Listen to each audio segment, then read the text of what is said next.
Welcome back to the best division in football with Awthentik and the Beard, presented by All or Nothing Studios. What's up, team? Thanks for tuning in to our Tuesday recap show.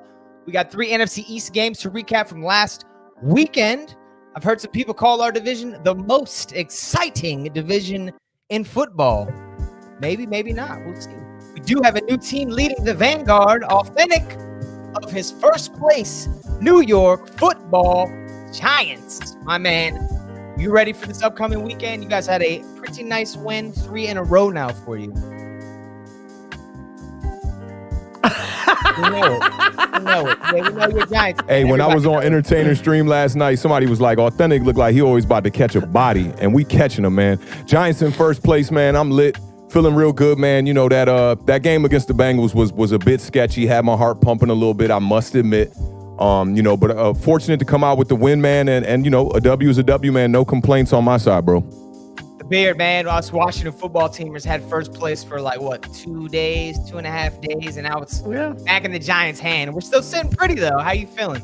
I'm feeling good, man. It's 2020 where we get NFL game on Wednesday at 3 o'clock in the afternoon. So gotta love that.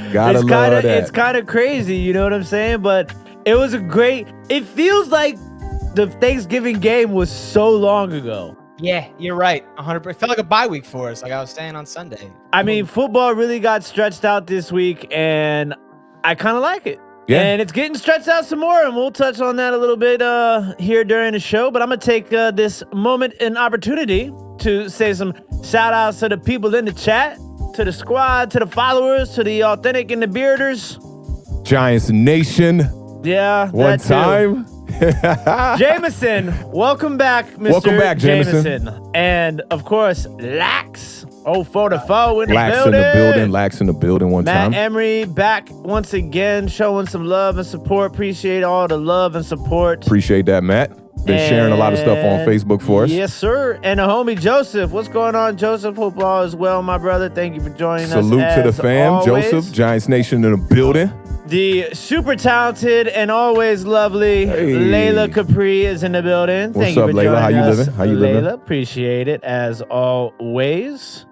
Who else we got here today? The chat been booming, going crazy on me today. There goes Papa Homewood in the building. Pop's in the building. We need to do a Kickstarter to get the Beard a new laptop one time. No, it's not me. It's just the chat. The chat be going. So it's never me. It's never me. This happens in a lot of times in StreamYard when you're scrolling the chat and Joan just starts to skip. Joel, what's cracking, Joel? Thank you for joining us. What's up, Joel? Giants Nation in the building. Best division in football, NFC East live stream. Appreciate the love and the very kind words. Appreciate that. Sunday, what's going on, Sunday? Thank you for joining us. Appreciate that as always. Is that a new PJ? What's that? Is that there? That's. I believe it is her, quite possibly. PJ, Torres, squad. What's up, Torres? What's going on? Torres in the building one time. What up, boy? Roman, Colt McCoy scares me. Oh, trust me, I can tell you all about the Colt McCoy scares. Facts. That's my guy, Roman, man. The young bull one time in the building. Kingdom Kid. Chiefs Kingdom, what's going on? That's what's up. We got a Chiefs fan in the building. Chiefs That's fans. Cool. Where's Bluegrass Picker when you need him? Kingdom Kid. Hey, Patrick Mahomes and Tariq Hill, man. That stack did me lovely this past week. Won me some DraftKings money. I'll tell you what. Oh, yeah. My man. Mahomes, best player in football, right? No doubt about it. Facts. No doubt about it. Snuck is in the building. What up, going on? Snuck? Frankie G. Frankie G, what's up? What's up, fam? What's up? How you living? And Gretz. Shout out to Gretz. Thank you for the taco. What's up, love? And I know I saw Lucas in the chat too. What's going on, Lucas in the building. How you doing? That's the Jerry Maguire of Awthentik and the Beard. What's up, fam?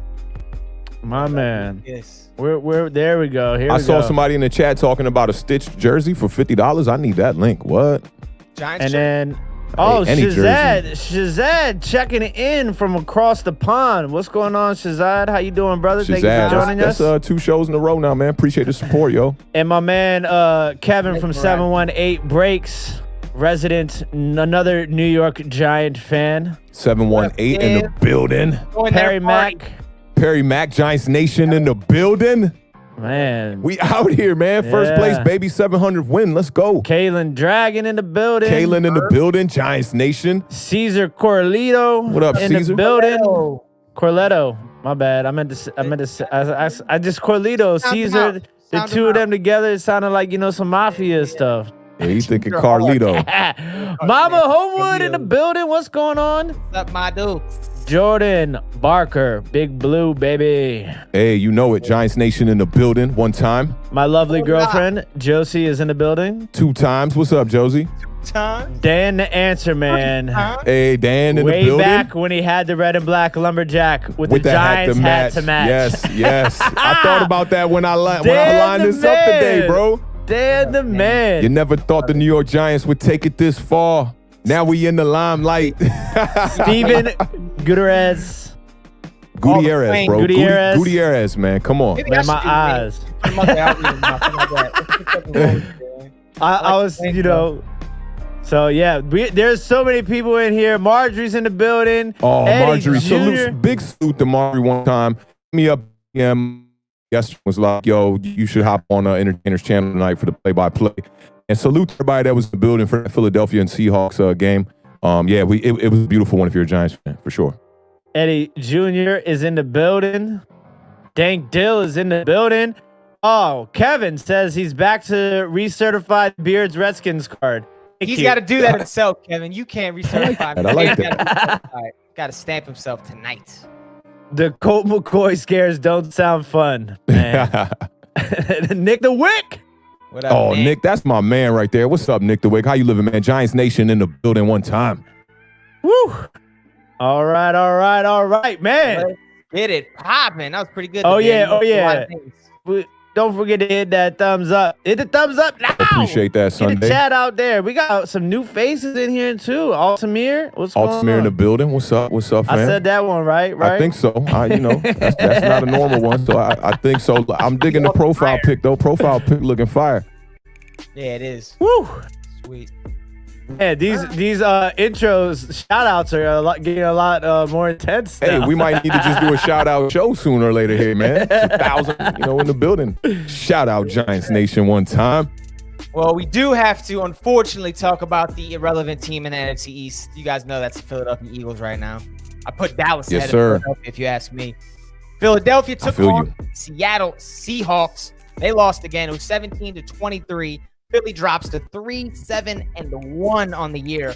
Russell Wilson continues his dominance of the Eagles. He's now 6-0 in his career against them in the playoffs and the regular season combined. We got to give some shout out to Russell. He joins Peyton Manning as the only player in NFL history with at least 3,000 passing yards and at least 20 touchdowns in each of his first 9 seasons. So right there, Russell Wilson joining some elite company. Other side of the football, the other side of the team, other side of the field, Carson Wentz. This quarterback, he is broken. Threw a fourth quarter interception. That's his league-leading 19th turnover on the year. He did have a touchdown at the very end of the game last second, 21 seconds to go to make the score respectable. But if you really want to think about it, Philadelphia had 9 points late in the fourth against statistically the worst defense in NFL history. So Doug Peterson and his boys are just not turning around over there. It's getting bad. Star of the game, the Beard Awthentik. They love this kid, DK Metcalf. 10 catches, 177 yards. Heard a story before the game. Philly's defensive coordinator, Jim Schwartz, goes out in the field, goes over to DK, says, yeah, man, you're pretty good. I can see it. I used to work with Calvin Johnson in Detroit, Megatron. You're not quite there yet, though. That's something you should probably tell the guy after the game, not before the game, because he went out there and just roasted up Philly all day. Awthentik, man. We heard the news Jalen Hurts was getting extra snaps in practice. We thought he was going to get a big load. I checked his box score. He threw 1 pass. Do you think he's just not looking good in practice, or is Doug Peterson going to give Carson Wentz as much time as possible to try to turn this around? I think it might not be either for real, man. Doug Peterson is falling apart, bro. Mm-hmm. I mean, it's either him or Adam Gase right now is the worst coaches in the NFL. And, I mean, the play calling is just ridiculous. So I almost think that he doesn't have an eye for talent maybe either. I mean, They talked about it all week, talking about Hurts was splitting the snaps or whatever in practice, and then you come out and this guy gets, I thought it was 2 snaps. It was definitely no more than 4 snaps out there. Right. And that's smoke and mirrors right there. And Carson Wentz was struggling in this game, and it could have been a game where you could have easily brought in Hurts. But I haven't seen enough from Jalen Hurts to know what he could really do on the field, to be honest, man. I have no clue. Every time they bring him in, it's on a 2-point conversion for the same stupid RPO play they've been running all year. You know, so it's really frustrating. And I can imagine for Carson Wentz, this has been probably the most frustrating year of his football career, not just his NFL career. For sure. You know, and Carson Wentz, man, I'll dig into the numbers here with him, man. The completion percentage last night is awful, for one. 55% is not going to get it done. He doesn't have a game over 60% completion percentage on the year, which is just ridiculous for a quarterback of his caliber. And if you look at his career numbers, he's not even close to his career numbers. He's 31st in the league right now in completion percentage. The Eagles have 17 points in 3 straight games. That's not going to get it done. You know, if you tell the defense, hey, we're coming out here, we're going to put up 17 points, I'm going to be very disappointed knowing that that's how we're going to have to try to win that game, maybe holding the team to 14. And I can't blame it all on Carson Wentz. I mean, like I've talked about it, man. Carson Wentz is very capable. You know, we saw that in his rookie season. You saw it last season when everybody was banged up on that team. Carson Wentz, you know, really led that squad and got some W's for them with a bunch of backups. To make the playoffs at the end of the year last year. Right, with a very slow start. But I mean, I really think that this is there's no weapons over there right now. You know, they're messing up in the draft. I'm glad you mentioned DK Metcalf, because J.J. Arcega-Whiteside was drafted only about 10 picks before DK Metcalf. The Eagles had a chance to get DK Metcalf like every other team in this league. And they get J.J. Arcega-Whiteside, you know, and then I was going to bring that one up too. You take Jalen Reagor over Justin Jefferson. This is looking really crazy, man. Alshon Jeffrey is a $15 million wide receiver. That's $15 million on the cap, right? And he can't even catch a quick slant route right now. He had his first catch of the year last night. He's only, I want to say this is his second game of the year. He's been banged up for 2 years now, and this the crazy part. Alshon Jeffries makes more in one game than Travis Fulgham makes throughout the year. And Travis Fulgham was leading the NFL in yards 5 weeks before Alshon Jeffrey got back. I don't know why they're implementing him in the lineup when you got a guy like Travis Fulgham who is emerging. And since Alshon Jeffrey's been back for 2 games, Travis Fulgham is literally taking a back seat, and he's barely getting any catches here. It's pretty awful. The Eagles, Tim, look, before I bring this stat, I need the beard one time on this one. What's that stat you was telling me about the This is the craziest thing, and this has a lot to do with coaching, I believe. So the Eagles are 8th in the NFL in pass attempts, but 31st in yards per pass play. And on the flip side, they're 28th in the NFL in rush attempts, but 3rd in yards per carry. That's coaching. That lets you know right there. If you're 30, come on, you got to get a ball to Miles Sanders more. And I don't got the box score of this game, but when we were calling it last night with Tanner, Miles Sanders had like 6 or 7 carries. Combined, him and Boston Scott had 8 carries for 23 yards. Come on, man. And the dude, I know when they played against the Giants, it was 15 carries for 85 yards. When a guy's averaging that much per clip, you got to give him the ball. That's really their only weapon. And the problem I'm thinking with Miles Sanders right now is, and the Beard used to talk about this all last season, Miles Sanders is a guy that can come out the backfield and catch the ball. That dude is dropping big passes. And that's why I wanted to bring up that stat that you had, Tim, because the Eagles have the most drops on the year of any team. And Carson Wentz is the most inaccurate quarterback in football right now. I don't know why they're not calling for Doug Peterson's job. I think this is kind of ridiculous, man. I'd like to see the Colts make a move and try to trade for Carson Wentz in the offseason. Frank Reich over there, that would be a perfect situation for him. The Eagles are cooked. The offensive line, that's the big thing. So they had the injuries early, and that was excusable. Dallas also faced some early injuries. But Dallas, when they noticed their old veterans weren't getting it done, they didn't keep playing the dudes. They cut them. They got rid of them or they traded them. The Eagles have not done that. Jason Peters cannot play guard anymore. He definitely can't play tackle anymore. Lane Johnson's... Look like we lost Scotty Boomz there. One time in the chat, that internet locked up on him. Look like me and... there we go. There we go. There he is. He's back now. There he is. Oh, everybody went out. Is that me? It could be you, could be us. I don't know. I think it was you. I think it was Boomz. I didn't see the beard freeze. I had to talk to you guys for a second. They said Boomz was lost in thought. Now, running back though, Scott, because I couldn't hear what you said there on that last one. Now, I was just talking about how the Eagles, they keep playing these old veterans that aren't getting it done, and it's hurting their team right now because people are talking about it in the comments, and that's my question for you, the Beard. Carson Wentz salary cap hit this year is $18 million. That's not terrible. Next year, it jumps to $34 million. And they can't just cut this dude. If they cut him, it's $60 million against their cap. So if they can't trade him, really? Because if it's a 3-year protection they put in on the beginning of the contract to prevent you from cutting the guy within 3 years. So it's a huge penalty if they cut him. So they can't just cut the dude. They got to trade him. Your Washington football team needs a quarterback. Would you be willing to take on Carson Wentz in that contract? Nah. That's a great question. No. The contract is the biggest problem. Yeah, that's the biggest problem.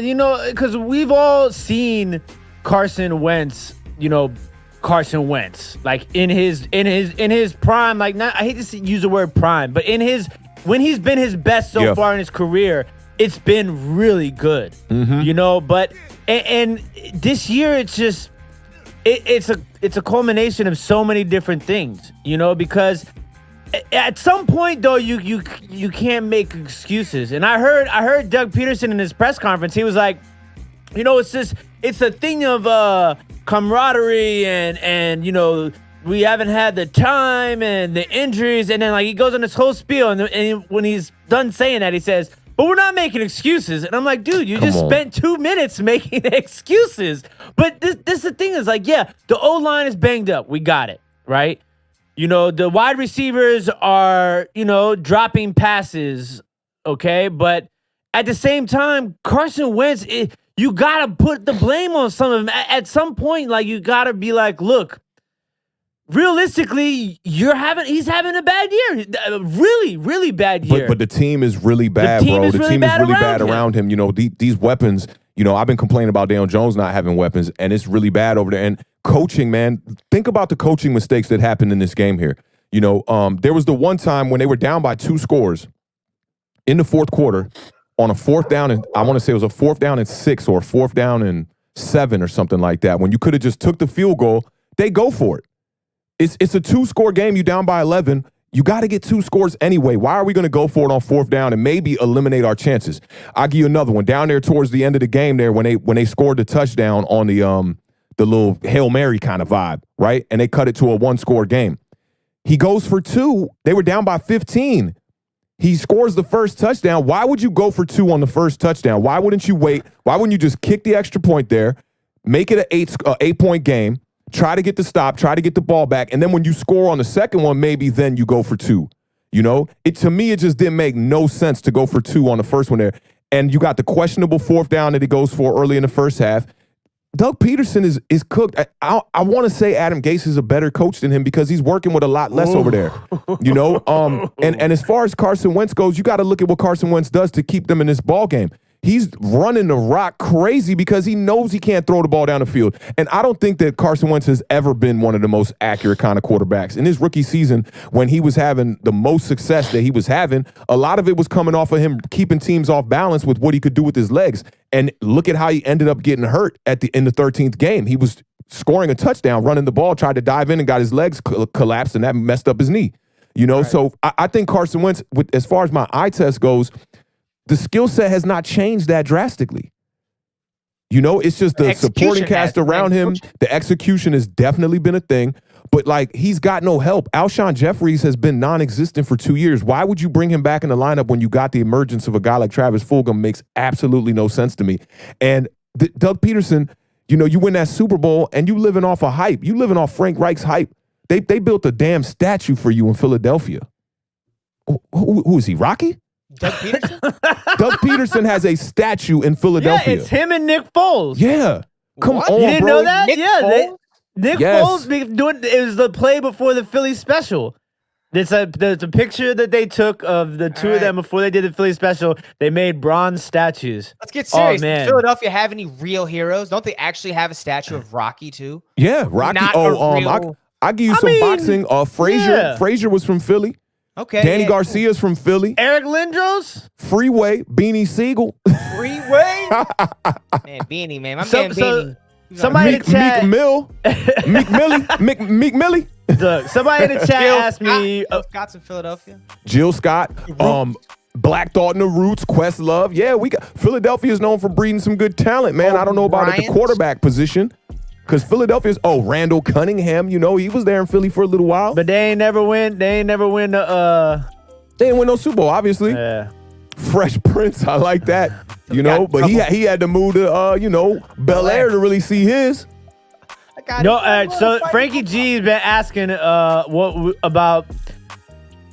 I was gonna get it out of the way. Sam Darnold coming into Washington, I don't like it. They hate it, and I don't think it's gonna happen. So here's the thing: if it don't happen, plan on Washington to draft a quarterback here in this draft. That's what I don't want to see our use with our first 2 rounds on a quarterback. I just don't want it. I don't want it. It's gonna happen. I'll take another season to Haskins, Darnold, whatever. I think Alex. Darnold. Don't give me any. I want nothing to do with. I would take Sam Darnold over Dwayne Haskins at this point any day. Yeah, I wouldn't. He's gonna be a more capable Darnold. quarterback. And don't forget, man, Sam Darnold is playing for the worst football team. Clearly the worst football team in the NFL. And that bum won 6 games with them last year. And who do you have over there? Robbie Anderson? Robbie Anderson has 2 touchdowns on the year. And that's considered a good year for him. Come on. Yeah, he's never had weapons like Gibson or McLaurin. I mean, Le'Veon Bell was a shell of himself when he was playing there. And then and man, the Beard, I'm gonna keep 100 with you. Your eyeball for quarterbacks in Washington been bad this year. You was stuck on Dwayne Haskins. Told you Kyle Allen was definitely the guy over there. Kyle Allen goes out. You telling me Alex Smith is never going to play football again. He's came in here and completely put y'all in position to make a run for the playoffs and win this division. You're the only team that I'm worried about right now as a New York Giants fan. So when it comes to quarterbacks, I'm using my eyes. Sam Darnold has the skill set. I think that Josh Rosen is not too far behind Sam Darnold, but the speed is where I think Sam Darnold has a one-up on him, where I wouldn't take a risk on a guy like Josh Rosen. But I've been saying it all year. Washington should have traded for Sam Darnold. I think that's a good young quarterback who's not cooked yet that you could develop. He's got the skill set to be able to be a game manager in this league and be a decent quarterback. He's got enough wheels to be able to run out of the pocket and make plays with his legs too. So look, I totally deserve everything that you just said, right? And I think a lot of that was because I was hung up on Dwayne Haskins and I wanted to see Dwayne Haskins succeed. But I have watched a lot of Sam Darnold from beginning of his time at USC all the way till now. And I'm not sold on Sam Darnold. And then to put on top of just me not being sold on him, I can only imagine what they would ask in return. And it's like, I'm not willing to give up multiple draft picks. For Sam Darnold? For Sam Darnold. High draft picks, Listen, bro. They were talking about Daniel Jones. If we would have traded him this year, he had no value. You think Sam Darnold is worth 2 picks? What did Miami pay for Josh Rosen after they drafted Kyler Murray? They didn't give up first-round draft picks. I think maybe a third. It's the exact same situation. That's a good question. It's a little bit different. Well, how? Darnold has a proven track record of not being good. Rosen at least was an unknown commodity at that point. and the Jets are about to have the number 1 pick and bring in the number 1 prospect quarterback coming out of college, just like the Cardinals did. Mid-round draft picks. I think mid-round draft picks are more important than anything else. I'm not willing. They would probably ask for a 3rd and a 5th. So Josh Rosen was traded for the number 62 overall pick. That's it. How about a 5th and Dwayne Haskins? Let's talk. No, I don't want anything to do with Sam Darnold. That's just, there's nothing you can do to convince me that Sam Darnold will be good. That's how the Beard is, yo. When he's hung up on not liking a player, he don't like the player. I get it. Y'all will be better off bringing in Jameis Winston right now. 100. Look, I've been proven to me where I think you run with what you got and then you develop a new young quarterback. I just think that's what it comes down to. So then you got to draft. But you got to have a young quarterback. What are you talking about? Yeah, you're going to draft one this year. But to me, that's a waste of a draft pick. You taking another risk on another draft pick at quarterback. People be thinking like these draft picks are worth so much, man. Look at the teams right now that have excelled. Look at what Pittsburgh traded for their secondary with Minka. That completely changed that whole team. Look at how the Chiefs traded for Honey Badger, brought him in as safety. Look at how the Cardinals traded for DeAndre Hopkins. Look at the position they're in now in comparison to last year. Most teams that are making moves right now, they're not doing it with rookie quarterbacks, bro. I got a list of the rookie quarterbacks since 2006. Is better. That the story right there about drafting quarterbacks, man. It's literally like playing the slots. And do you want to play the slots again in Washington when you see that these guys can win? When Alex Smith is their quarterback, Washington kind of got a chance, Big time. I mean, let me give you the quarterback since 2016, right? And you tell me the guys you hear that are better than Daniel Jones. Joe Burrow. Better? Too early to tell. Just give me a yes or no, because I'll say yeah. I'll say Joe Burrow's looking better than Daniel Jones right now. So that's one. I'll give you a yes. Tua, I got Daniel Jones over him. So let's just keep the ones we're going to go above. So I got Joe Burrow. Justin Herbert, we got 2 now. Jordan Love hasn't played yet. Kyler Murray, we got 3 now. Dwayne Haskins, nope. Baker Mayfield, nope. Sam Darnold, nope. Josh Allen, we'll give him that, right? Been balling out. Yeah. He's been having a little bit of troubles as of late, but he's been balling out. That's 4 quarterbacks. Josh Rosen, nope. Lamar Jackson, we'll give him that, right? That's 5 quarterbacks right there. Mitchell Trubisky, we gonna give him that? No. No, right? Pat Mahomes, that's 6. Deshaun Watson, that's 7. Jared Goff, Carson Wentz, Paxton Lynch. That's all the first-round quarterbacks since 2016. Well, who says we have to draft a quarterback to groom in the first round? I mean, that's literally what just came out your mouth. No, I just said we have to draft a quarterback. I didn't say draft a quarterback in the first round. Okay, so, oh my God, if we go into the list of quarterbacks that aren't in the first round from 26, it's going to look worse than that, bro. Yeah, it's definitely a coin flip. I mean, Big crickets, dog. You know I'm right. I'm right. Okay, but I don't want Sam Darnold. That's cool. I'm trying. Listen, sometimes you're going to have to gamble. Sometimes you win, sometimes you lose, right? Yeah, and we know how it's been happening for Washington as of late. It's kind of like the cornerback situation in New York. Every time we draft one, something goes wrong. So why not go out there and get a guy who's proven that could do a little something? But Sam Darnold is not Sam proven. Darnold's won 6 games with the Jets, and he only played in 12 of them. That doesn't mean anything to me. He's proven he could take snaps, but I mean, how many wins y'all got this year? 4. How many wins y'all had last year? 3. That's more wins than y'all have had in 2 years, bro. And he ain't got no weapons. If you pair him up with Terry McLaurin and Antonio Gibson, come on, you can't tell me that won't look better. Can't tell me that. I'm not accepting it today. I don't know. I don't know the answer. I just don't. All I know is that Sam Darnold is a bad decision maker. He's turnover prone, and he just doesn't have the it factor for me. That's my initial scouting report, and I am not comfortable giving up assets. You don't got to give anything up for Sam Darnold right now. You could, Kerrigan might get you Sam Darnold. That'd be sweet. We should have pulled that trigger. Come on, man. And I think that there's quarterbacks out there that y'all might want to make the move on because, look, Washington is in position right now where they can win games. Y'all defense is playing lights out ball. Y'all front 4 is fantastic, you know? Your secondary is improving with the injury to Landon Collins, you know? Like, all you got to do is do some things on that offensive side of the ball, clean up the offensive line a little bit. You see how easy it is when you look at the New York Giants. I mean, we've literally cleaned up this offensive line in about 5 to 8 games with a bunch of young bulls in there, bro. Like, Washington really just needs a quarterback that can make plays. And I don't know. I think it's either going to be, I don't think it's either going to be, but I think that the candidates could be Sam Darnold for me. I've been saying that all year. So whoever said that in the chat, I appreciate you pulling that up.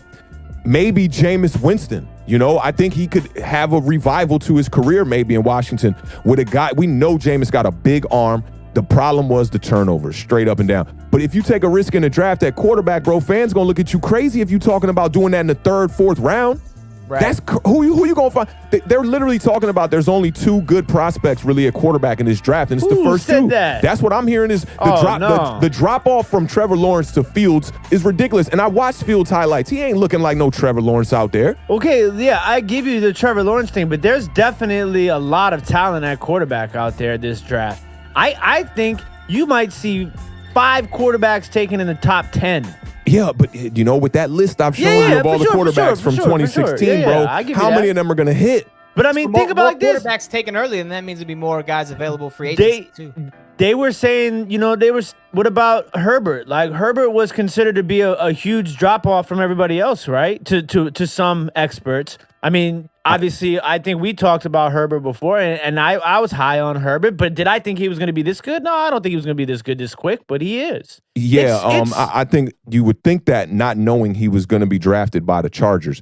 when you see him thrusted into a lineup with a team like that offensively that is completely ready to win, a lot of these rookie guys could go in there and look pretty good, I think. And I'm not taking nothing away from Justin Herbert. The kid is balling out.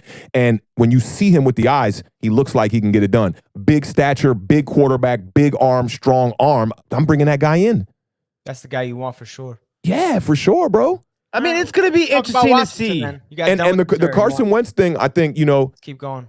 It's just the money. It's just the money. It's literally the money because he could go over there and have success, which is why I think, like, just don't be surprised if when Phillip Rivers retires at the end of this season, the Colts don't find a way to bring him in. He will go over there, and then they could really make a run because they really got the squad to do it right now. You've been talking about that defense all year long. They got 3 running backs in there, when healthy, that can all run the rock.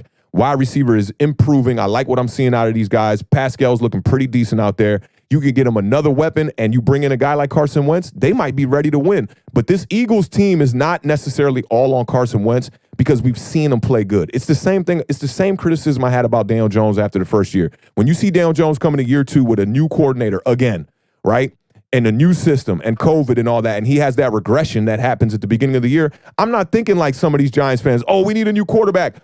These Giants fans been calling for Colt McCoy, bro, all year, and they finally got their Colt McCoy. And look at what Colt McCoy was doing when he was in that game. I'm not saying Colt McCoy's terrible, but with no preparation, he looked awful. So quarterbacks, they're not a dime a dozen here. Quarterback is hard to find in the NFL, and you're seeing it when you see the Cowboys lose their starter in Dak Prescott, going through these backups. Andy Dalton, who they said is the best backup in the league, looking like straight garbage if you take away the Minnesota Viking game. You know, you got to be able to find a guy who can prove that he can at least make plays. And if you take a risk on a rookie quarterback in the first round and you're Washington, we can't just thrust them to the wolves and put them right in. Y'all better plan on losing a lot of games in 2021. Yeah, we plan on that every year, though. That's nothing new. Hey, that's no way to plan on a season, man. That's no way. Washington did play on Thanksgiving against Dallas. The Beard took them down 41-16. 25-point margin of victory. Doesn't really tell the whole story, though. In the fourth quarter, there was only a 4-point lead for Washington at 1 point. Running back Antonio Gibson, he scored 2 of his 3 touchdowns in the fourth quarter. And defensive end Montez Sweat had a tipped interception return for touchdown to give Washington 41 points and the victory. Gibson definitely shouldered the load for Washington on offense, 20 carries, 115 yards, and the aforementioned 3 touchdowns. The second best player for Washington's offense was Dallas head coach Mike McCarthy. He had 2 very questionable 4th down attempts, both on Dallas' side of the field. Both attempts failed, and both attempts led to Washington touchdowns. Some real head scratchers. The one in the fourth quarter at the end of the game, fake punt, I believe inside their 35-yard line, and it was like a end-around reverse type deal. Never seen anything like it when it comes to a fake punt. It definitely ended the game right there for Dallas. At that point, there was no chance. The Beard, Washington started to develop an identity, kind of one that we've been hankering for, running the football, playing good defense. Antonio Gibson, is this guy a legit stud? Absolutely. Yeah, I mean, I think he has the potential to be. He's definitely shown a nose for the end zone, which is, a big thing, obviously, in football. You got to score touchdowns. So I think that's a definite positive thing. I mean, for me, the most interesting part about Antonio Gibson is seeing how fast he's matured and transitioned from primarily being a receiver in college to becoming an NFL running back. And doing it at this so fast is like it's crazy, and it's great to see. I've been talking about it too, about his ability to break tackles and his ability to keep his legs moving and get those sort of tough yards. And you've been seeing a little bit more of his explosiveness now, because I feel like the holes are opening up a little bit more, which is allowing you to really get an idea of his explosive ability. And he can catch the ball, obviously. The one thing that it has knocked him is his ability to pass block as a running back. And that's just something that he'll learn to get better at as time goes on. What's crazy is that Antonio Gibson has played on less than 50% of Washington's offensive snaps this season. Even still, because that's been going up in like 2 or 3 weeks in a row. He's getting closer there, but I mean, he's at like 48.9% of the offensive snaps this year. He's been on the field for. You got to give Washington went back to Peyton Barber a little bit in this game too. He got 11 carries for 57. So if you get success from 3 running backs, though, you can't be mad at it. Because I wouldn't want to give Gibson, 30 touches a game yet anyway. I don't think he's ready. I've been telling you 20 carries. They finally gave him 20, which was Whenever awesome. he does it, the more he gets, the better he does. Almost every single time. And I mean, look, listen, this is so difficult to examine, really examine the football team and a lot of the teams in the NFC East because you're playing the Cowboys who have a really bad defense, right?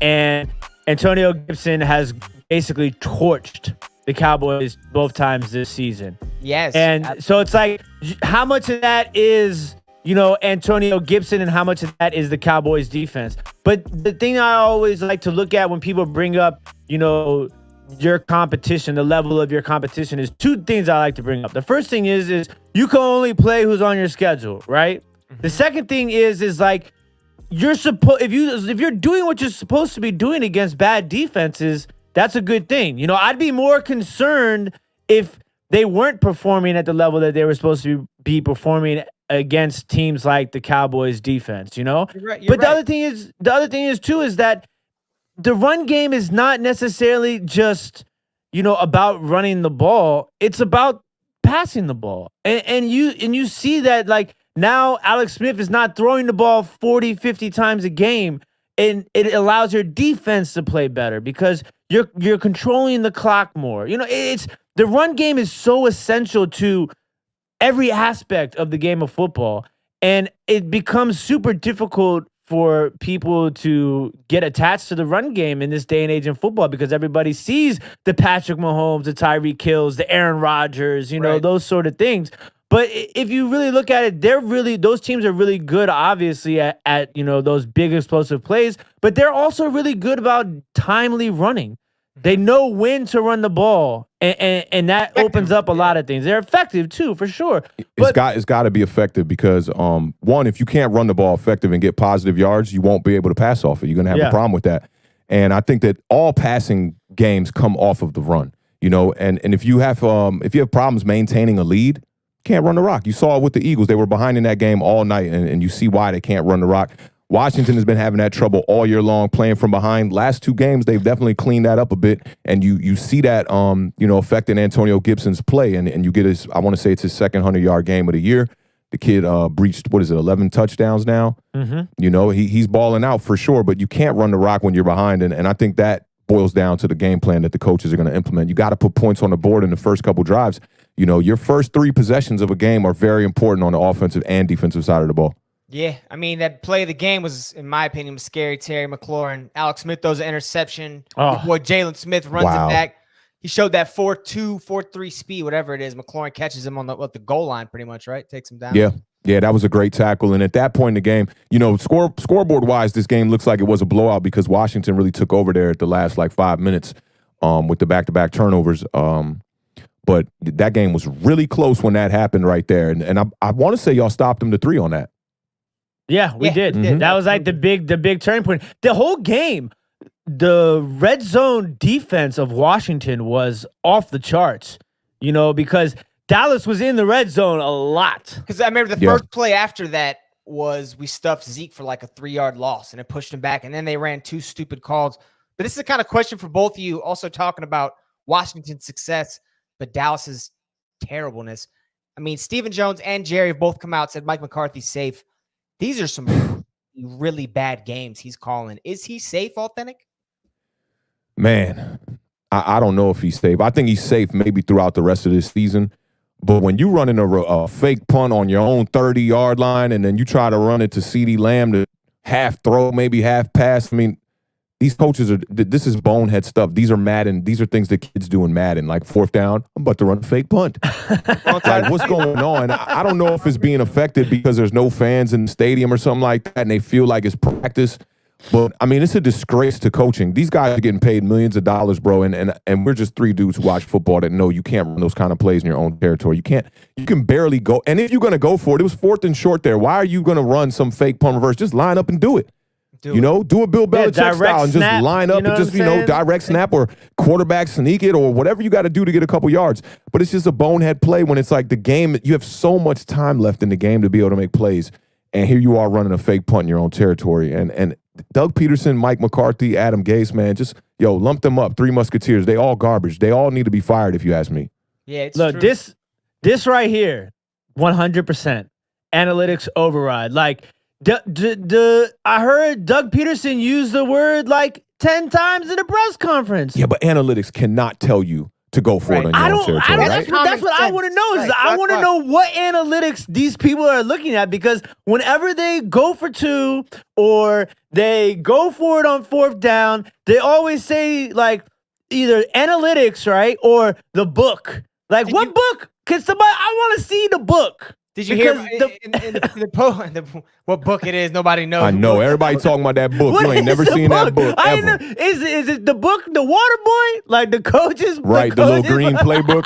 When they were either interviewing the special teams coach or McCarthy, I believe it was today after practice, and they were asking about it. And they said, well, we saw this little wrinkle in the Washington punt return defense. And if we said if we saw that on Sunday during the game or Thursday during the game, we were going to call the fake. And they were looking for it all game, and it never presented itself until that moment. And you think that's the moment to do it? Like, that's some little kid coaching, like you're saying out there. Like, it really is. It's perfect. Single man coverage. It's 4th and 10. I'm going, or 3rd and 1. I'm going over the top. Like, come on, man. Let's be smart. It really don't make no sense, man. And I'm not used to seeing the highest caliber of coaches call plays like this in those kind of situations that are literally killing your team. They're literally killing your team. Now you turn around, you turn the ball over in your own territory. It's easy. This is cupcake stuff for the other team to be able to just go in and get 3 points or get 7. It's so easy. And you're really shooting yourself in the foot. It's just not smart football. I don't care what the book says. And until I see the book, I don't believe it exists. I'm gonna keep it 100. Throw the book out. Yeah, throw it away. Burn the book. Burn the book. Put the book in a barrel and burn it. He said it's Art Schlichter's book. That dude was like a quarterback for the Raiders, gambling like on every single game he ever played his entire life. Yo, that's just it's really a shame, man. And I might have to put in my application, man. I think I need a coaching job. If these guys getting coaching jobs, getting paid millions of dollars like that, man, I would just run the rock every down. If I'm like Philadelphia, I'm running the rock every down. If I'm Dallas, I'm going to run the Minnesota Vikings game plan is a great game plan. It's very disgraceful to see Mike McCarthy have a good game plan like that when he knows his defense is the Achilles heel to this whole team. You run a great game plan that ends up sneaking you out of Minnesota with a 3-point victory, and then you come back against Washington when everybody's watching. This ain't no game that wasn't primetime or nothing like that. We're talking about the middle of the day, primetime Thanksgiving game. You gonna run a stupid fake punt reverse. Like, this is like, you remember the fake punt the Colts ran that one time where they snapped the ball with no one on the line? This is about as bonehead as that. Oh, my God. It's about as bonehead as that. I think that was Washington. No, it was the Colts. It was with I know exactly what you're talking about. Chuck Picano. With Jim Zorn, we did one like that, where we called a fake punt formation, and then they called timeout, and then we did it again. Oh my God! Man! The Chuck Picano one, they lined up. It was supposed to so they had everybody on the line, and the punter they audibled, and the punter went under the center, and all the linemen except the center split wide.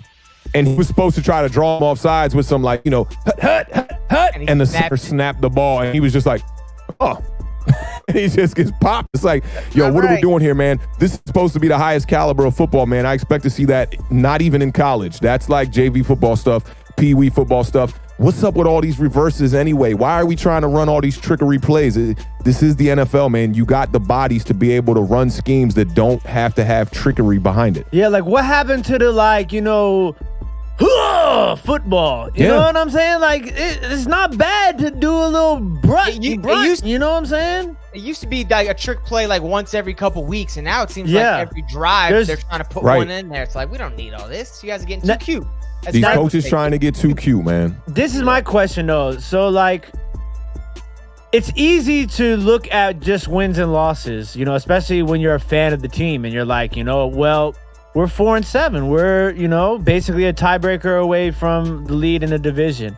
But, now it's you're not playing any more NFC East until the last week of the season. All easy wins are over. Yeah, so it's like Philly, I want to say Philly ends it with back-to-back NFC East games. Yeah. So Washington, we have one left. We played the Philly Giants got last one week. left. Yeah.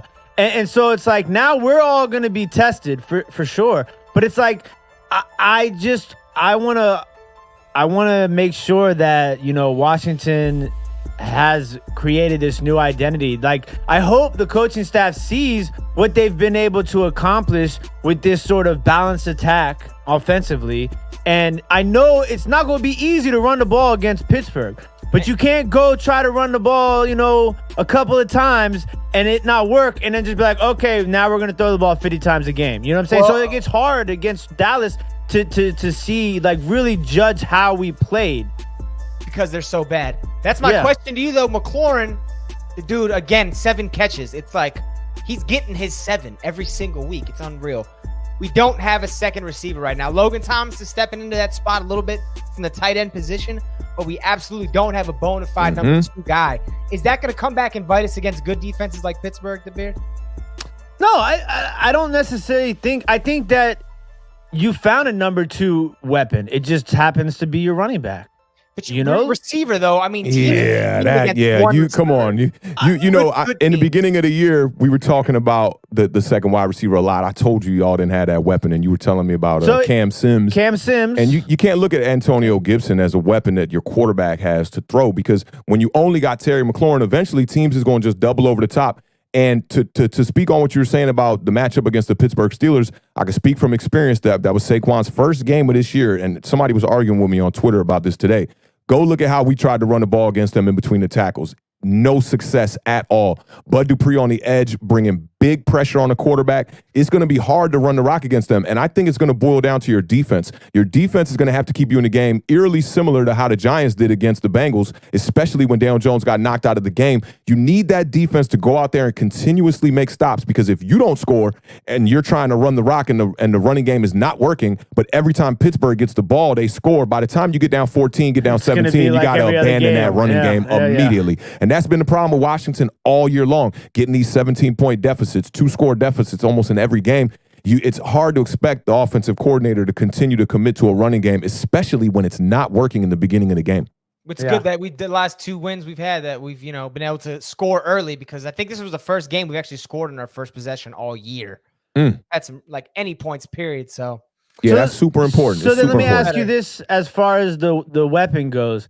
So if you don't have, like, a solid number 2 weapon, like, if I can't, like, definitively answer that question, like how, like the Giants could say Slayton and Shepard, and the Cowboys can, but I mean, just for go with the Cowboys. Go with the Cowboys. CeeDee Lamb and Amari Cooper, okay? Well, can you rely on a collection of guys to be your number 2? Like, the combination of Logan Thomas, Steven Sims, and Cam Sims, and Isaiah Wright, like, they don't necessarily all have to have, one of them has to have, like, a solid number 2 game. Can they all combine to be a number 2 option? I do believe that with Alex Smith, he's the kind of quarterback you can't do that with. He's not prolific in the passing game, but he's not a favoritist kind of quarterback either. He's going to throw to the open guy. And you see the way he utilizes his running backs. You call him the check down Charlie. He is. But he spreads the ball around. And, if you're open out there, Alex Smith's going to get you the ball. So I see what you're saying. If we have, 3 or 4 number 4 receivers, maybe they can all come together and be a number 2. I'll buy that. Yeah, I think the Giants are kind of doing that this year, but it's not something that you want to rely on. Golden Tate and Darius Slayton have kind of been a number 2 together, but Evan Ingram has been a major difference in the last couple of games, if you ask me, getting the big plays. And it kind of reminds me of the Washington football team with Terry McLaurin. Look at every other person that caught a pass on that team. Their statistics don't even add up to more yards than Terry McLaurin. And it's been that way. You can't continue to rely on that. It's been like that for a while. Logan Thomas is getting better, but he's not. He has. I told Tim I like Thomas. He didn't like Thomas a couple weeks ago. I'm like, dog, he's a big boy, man. And when he catches the ball as a person in the secondary, he the kind of tight end, like, I don't want to tackle him. You know, I think he needs to start looking for the hurdle a little bit too, because they starting to go for his knees a lot. I want to see him get that hurdle going, you know, jumping over some people like Ertz used to do and hurdling these guys. When they start trying to come up high on him, you lower that boom. Lower the boom. Yeah, he's going to have a Jordan Reed type career if he doesn't start getting over those cats at some point. There's no doubt about that. Yeah, that's real. And you know, it's wild because Antonio Gibson converted from a different position, and so did Logan Thomas. You know, they're both converted from different positions, and I think they're both of them are serviceable, and I think Antonio Gibson could be a back for the future for sure.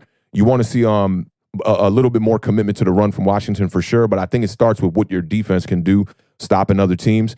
And Thomas could be a guy, you know, I think you might want to bring in somebody else to have that dual tight end kind of a threat, especially you don't see a lot of 2 tight end running packages with Washington that much. You guys usually line up in a straight 2 wide receiver set with a tight end, you know, so I think you could bring in somebody else, pack up that line and be a physical football team, but it will start with improving that offensive line and getting the hog mollies up front. Right. We got to definitely get ourselves a left tackle. On defense, man, linebacker, maybe 1 safety away, I think. That's it. We've talked about that all year long. Darby had another good game, man. He just keeps knocking passes down. I love it's also just one big play. Which is scary too. Yeah. Which is eventually turns into one big play every week, and then you're getting cooked all the time. And y'all defense was fire on 3rd down. I want to say it was 3 of 13 for the Cowboys. That's not normally our strong suit. So Awthentik tried to tell us, getting better. They've been getting better. Cooked turkey. Yeah, he's cooked. And offensively for you guys too on 3rd down was a really good one in this game. Y'all were 7 of 13, and you know that's how you keep drives alive. 1st and 2nd down, get positive yards. Antonio Gibson's doing a fantastic job of that. I love him as a scat back, man. He's very crafty, but he's got the power to run between the tackles, bowling ball style kind of running back. So, I mean, I think he's the guy definitely for the next couple of years. It's really just about improving that offensive line. And this defense, you know, has been a bit up and down. I don't know if it's just because, like, the 2 losses against the Giants, you know, your defensive line really didn't show up, if you ask me. There's definitely been some inconsistency on the defensive line. Yeah, because you see them in this game against Dallas, man. Montez Sweat on that last play, it's an amazing play to jump up, get his hands on the ball, and before his feet even touch the ground, he's got the ball in his hand and he's off to the end zone. It's an incredible way to end the game. It's kind of what I was looking for my Giants against the Bengals, a real definitive win. And I think Washington comes out a little bit better in this situation in the NFC East because that was a very defining win against Dallas, a team that we thought was in the mix. I ain't going to say me, but the media definitely been talking about Dallas being in the mix, having the easiest schedule and the easiest route to get to the playoffs. And Washington comes there and just shows up and puts them away in that game defensively, which I love to see that. And y'all defense held y'all down, which in return, Antonio Gibson has his second 100-yard game of the year. They go hand in hand, man. They really do. Kind of makes Alex Smith an observer, and I'm cool with that. Because on that, I don't know if you guys remember during the broadcast, that interception he threw was on a 3rd and 10. And we were saying that's not our down. If we're sitting at 3rd and 10, we already lost. You might as well go ahead and punt it right now. Run that shotgun and give him the draw. Just call it a day, you know? That's not for us, which, you know, makes the margin of error small, but you can be successful. You just got to be perfect. Yeah, that's facts, yo. All right, let's take a quick commercial break. We're going to come back with some trivia, and then we got the last recap of the night, Awthentik's New York Giants. Hang tight. We'll be back in 9 seconds.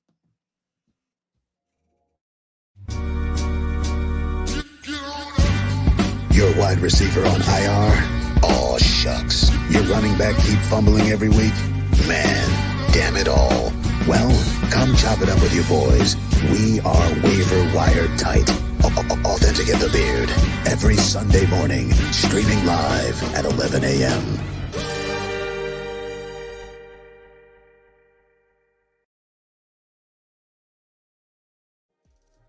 Ladies and gentlemen, that is a commercial for our new Hey, shout out my homies Word and Waterfly one time in the building one time, man. Giants Nation in the building, man. I see y'all. Do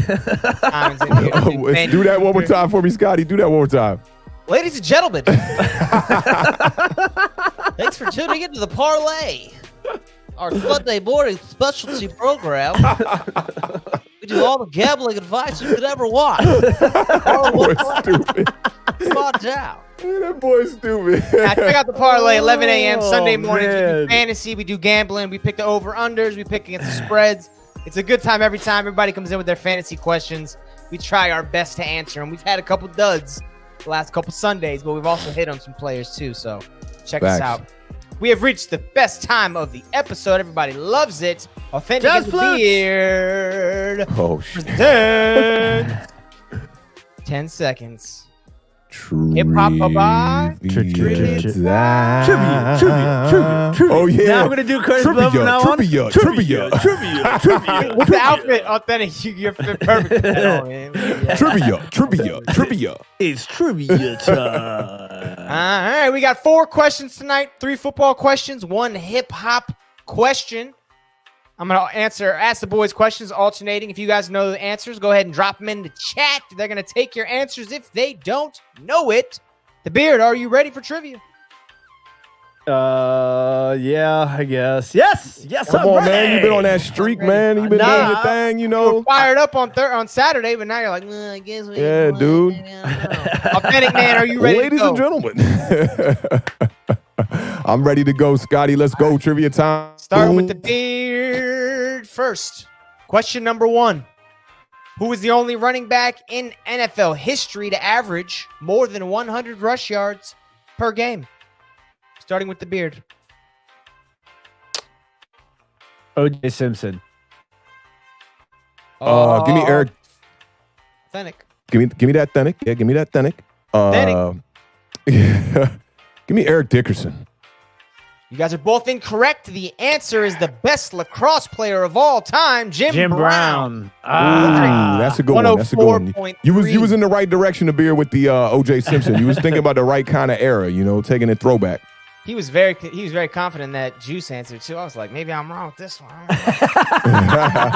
I figured that if I realized that the more I think about it, I guess it's 50-50. Most of the time, the more I think about it, I take myself out of the right answer and say something wrong. But then sometimes I just say something really quick and it's really wrong also. So I don't really know where I'm going with that. I'm with you on them circles you running around that track right now. I'm with you. I think I was with you. That real quick shout out. You ever looked at the back of a $20 bill? On weed. That's how he was talking right there. Question number 2, 0-0. Authentic, you're answering first. Hey, Tommy said his freeway miles don't count the beer. That's good. Let's get it, Scotty. My bad. Who finished their career with more interceptions? Ed Reed or primetime Deion Sanders? Jazz flute. More career interceptions. Deion Sanders or Ed Reed? This is tough, man. This is tough. This is tough. This is tough. Closer than you might think. I'm going to go ahead and say Ed Reed. The I'm Beard. going to say Ed Reed also. Ed Reed, that is a correct answer. 64 career interceptions. Deion, primetime, 53. 1-1. Going to question number 3. Video game football question. What year did the first Madden football game come out? It was called John Madden Football back then, believe it or not. It was only available on MS-DOS. Oh, it was first on MS-DOS. So that just Nah, it didn't throw me off. It's 91-92 season. Wait. Oh, Give so me you're a saying year. 91? Give me a year, the Beard. He tried to catch you with a double answer right there. They're probably Lack said 1994.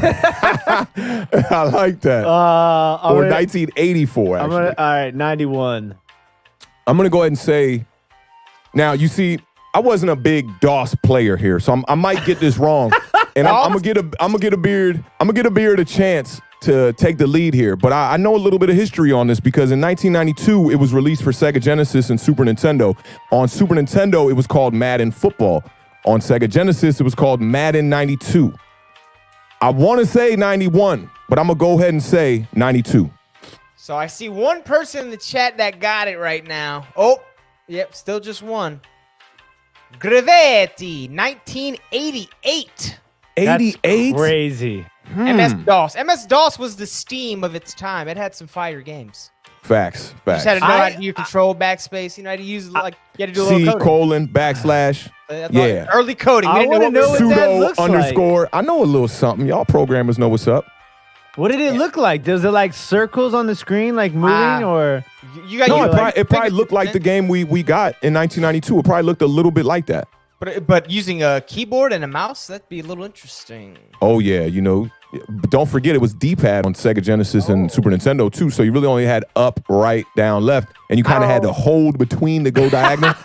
You know what I'm saying? Squish the crap. All I know is for that Madden, I used to always play with Detroit Lions because Barry Sanders, and I would just do HB toss, right? And you do 2 spin moves after you get the toss, and then you would get to the sideline, and then you just would hit the sideline, and it was a touchdown every single time. When I used to take... So let me ask you this too, though. Was you dominating me back in the Madden 92 days doing that move? Absolutely. Absolutely not. Look, we should... You know what we should do? We should have a Madden 92, like, face-off. I'm with it, bro. Live. I'm with it. You know I'm with it.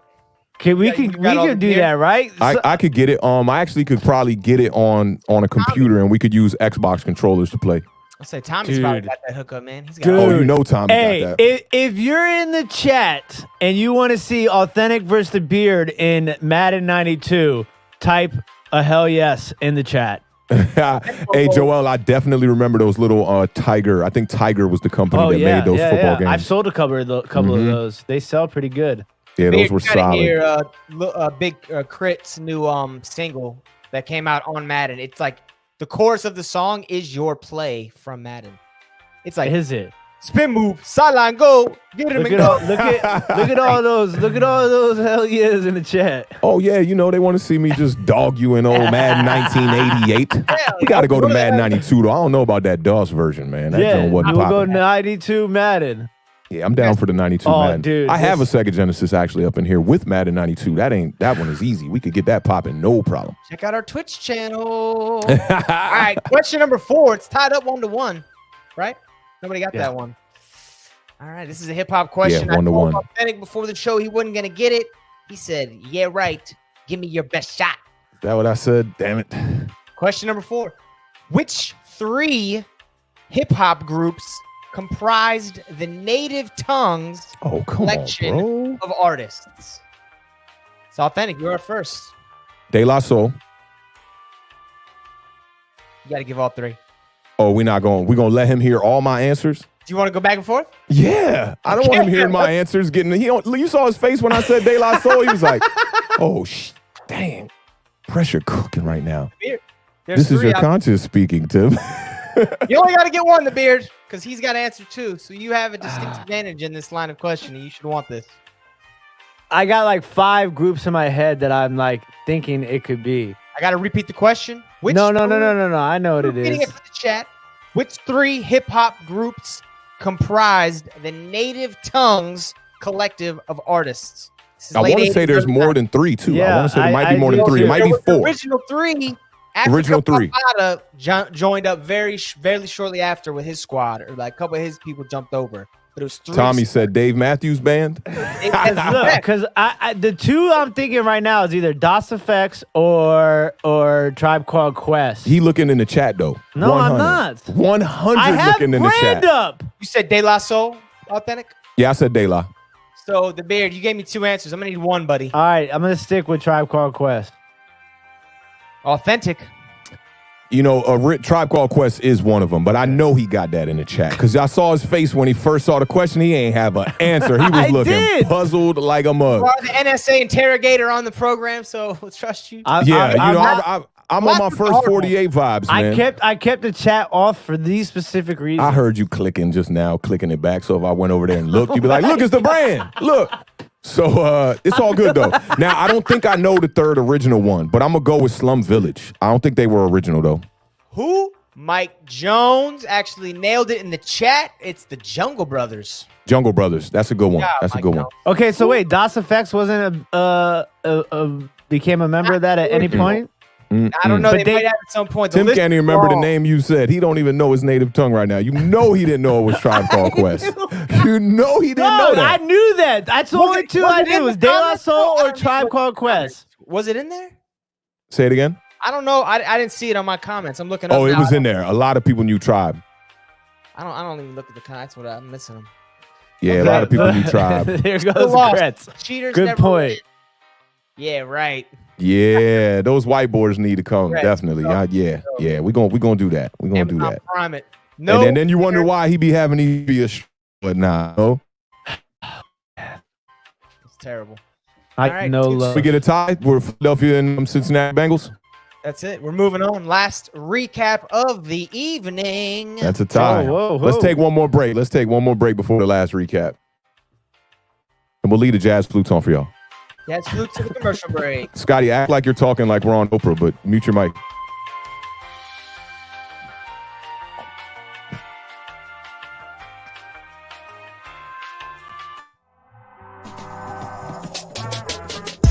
Expecting your lineup to be the only for it to turn into some.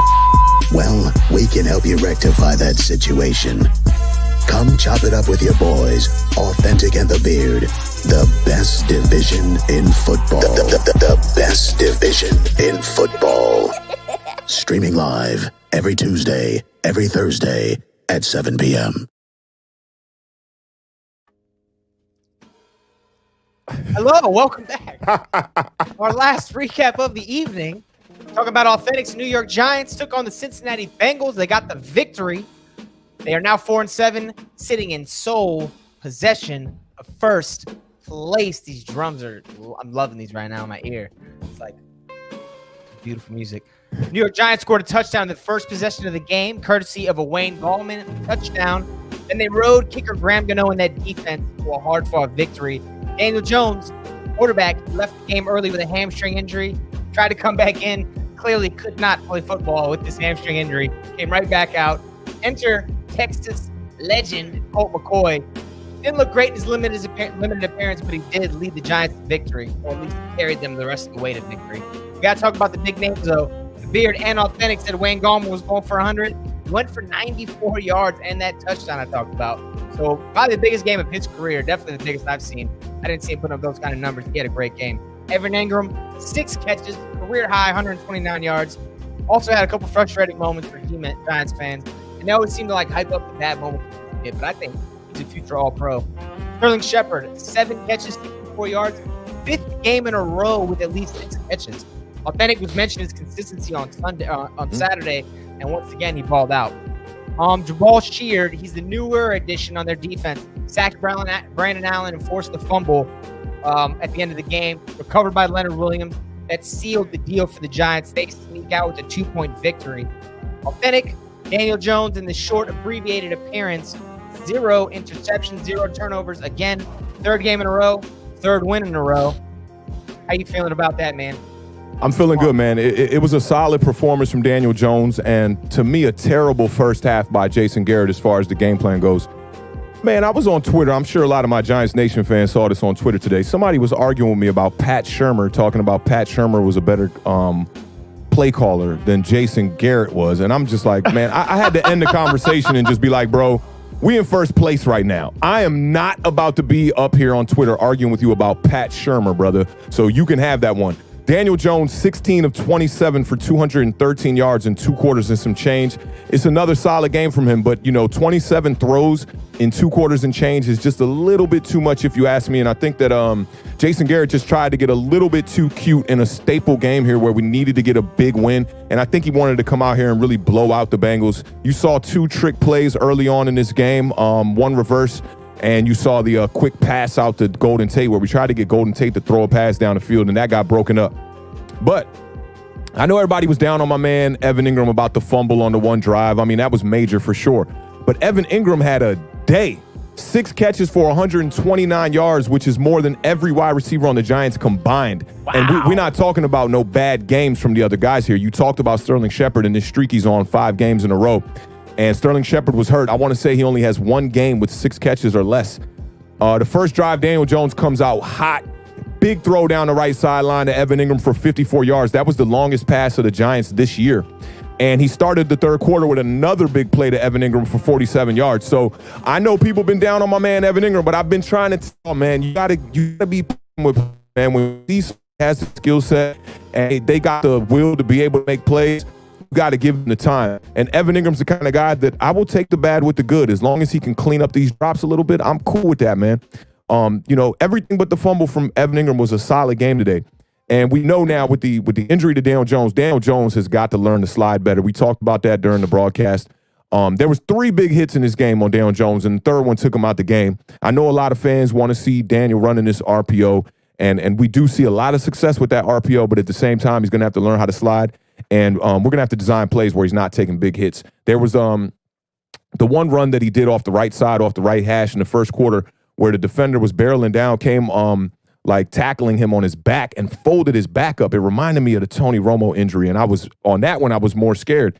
On the hamstring play, it was just a hit, it looked like, that he took to the thigh, and I wasn't thinking that was going to be much at the time, but I got to give Daniel Jones his props because he didn't just lay down on his shield. He went to the sidelines, and he tried to come back in the game, and when I saw him try to throw that throw, when he came back in the game, I was just like, oh, it's done for him. Yeah, everybody went right back. Yeah, there was just no mobility there. My man took the shotgun snap and literally just stood still and then tried to deliver. I want to say completed the pass. He completed it. Which that's a good look. And Joe Judge has talked about Daniel Jones' toughness all year long, and I think it showed, in those few plays right there.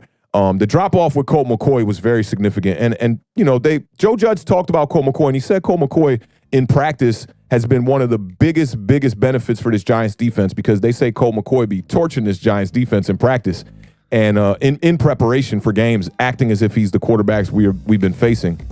You talked about Sterling Shepard, Scotty, man, 7 catches for 64 yards, and yet Evan Ingram had more combined yards than all these wide receivers. Love what I saw from Golden Tate, scrappy. They tried to get him involved in this game early, 4 catches for 36 yards, but the man of the hour is definitely Wayne Gallman. And in one way, the injury to Daniel Jones, it forced Jason Garrett to get back to our game plan of running, the ball more. And, it showed in Wayne Gallman's numbers, 94 yards on 24 carries, 3.9 yards a carry. That's just about a first down. I'll take that.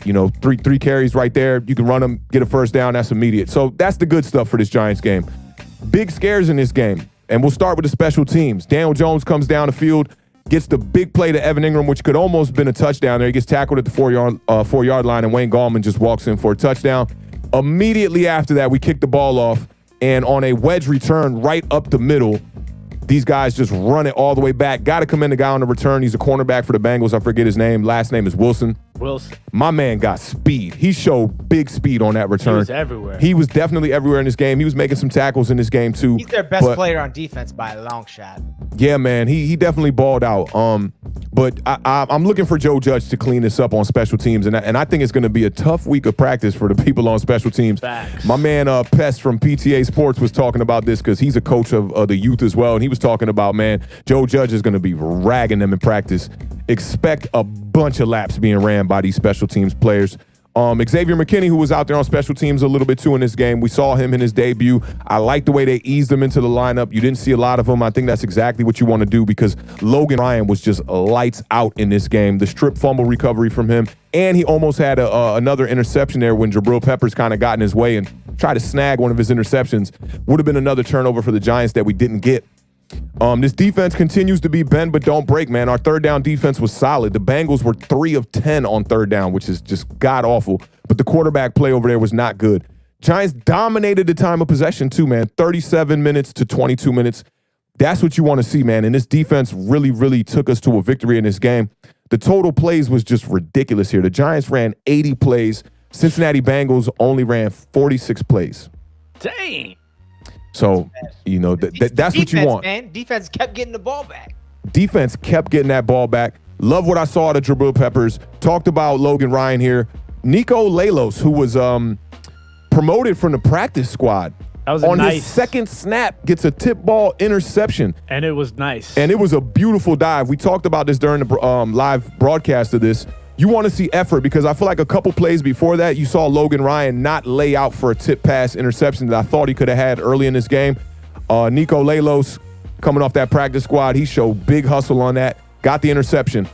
Before this game, LeBron James tweeted out, good luck to Nico Lalos because he is a fellow Akron native. I want to say he's from, I don't even want to butcher this. I forget what college he's from. Maybe Dartmouth might be the college he came from. It's impressive. Yeah, very impressive for a guy coming off the practice squad, man. And the Giants forced 3 turnovers in this game, and the last one being the biggest one. You talked about that. Jabal Sheard with the sack fumble. And that gets recovered by Leonard Williams, who also got a sack in this game. Leonard Williams is at 6 sacks on the season. I mean, this was one of those games, right? When we punt that ball there with a minute left in the game and you see that punt return go past the 50-yard line, this felt like an early game from the Giants that the Giants were going to lose, you know? And to see us win this game on our defense back like that was amazing. And this defense, man, through 12 weeks, the Giants defense is ranked 12th overall on PFF. And they're 10th in yardage allowed, 5th in rushing defense, 9th in scoring, 4th in takeaways, 11th in sacks, 10th in pressures, and we're 6th with the fewest penalties in the NFL. Patrick Graham is doing an incredible job with this defense, so we got to commend Patrick Graham, man. I'm still seeing some holes in this defense when it comes to the passing game. There were a couple plays there I didn't like that this quarterback was completing. What's my man's name? Brandon Allen. Getting some throws across the middle early in this game, but when it came down to it, man, this defense is literally the definition of bend, don't break, and I love what I'm seeing. I cannot wait until we can implement Xavier McKinney more into this game plan, and I think it's just up from here for the Giants. We got a tough schedule ahead of us, but the Giants defense is balling out. Don't be surprised if we go in here with Colt McCoy as a backup quarterback and compete with Seattle here next week. And I think that we're going to compete against the Cardinals. Hopefully Daniel Jones is back for that game in 2 weeks because we're definitely going to need him. These are two teams we're about to face with similar style quarterbacks, similar style offensive threats when it comes to DeAndre Hopkins and DK Metcalf, who is literally a freak on the field. I want to say it was, I know it was 177 yards. I think it was on 10 catches. Yeah. And the purple hair was popping. This man was all over the place. And he dropped one catch that he could have had in the end zone for another touchdown there. Could have put him over 200 yards. So we know what we're going to be facing next week. These are going to be some tough games coming up. I'm looking for the Giants to win at least 3 out of these next couple games. And I'll see y'all in the playoffs, man, with a home playoff game in New York. We know we had the Colombo drama going on last week whenever he got fired, little fight, fallout, whatever. This offensive line is playing lights out right now. Let's get serious. And the big name, Andrew Thomas, is playing a lot better just in the last 2 weeks. Still a couple penalties, I think. I think he had one this week, if I remember. No penalties for Andrew Thomas. Oh, and I'm glad you mentioned that, man. Cam Fleming on the first couple drives. He had 2 penalties on third down that cost the Giants drives that halted, that we had to punt. The Giants had 3 straight drives that we had to punt the ball there, and we're just leaving points out there, man. Cannot have that. Got to clean that up. Andrew Thomas had a fantastic game. There's a play there I saw. Brian Baldinger was breaking down. You know, Baldy does the breakdowns, and I love those. I haven't seen as many of those this year. I feel like he hasn't been putting out as much content, but he knows what he's talking about, man. And he showed a play with Andrew Thomas where Andrew Thomas literally just clubs a defensive endman to the ground. Just like, boom, spins him around on the ground, and he don't even react. You know, a lot of these linemen who don't make big plays, you'll see them react and, you know, get a little hyped up. He just slammed this guy to the ground and just kept it moving, walked right back to the huddle like it was nothing. Good. That's the way he's supposed to be, first-round pick. That's how Trent Williams was. Trent Williams was not a trash talker. Unless you got in his face, he would just do his job. And speaking on that, right, when the Giants got their first turnover, it was in the second half, I believe. The one thing I didn't like when you talk about, you know, having some class and being ready for, you know, for the next play.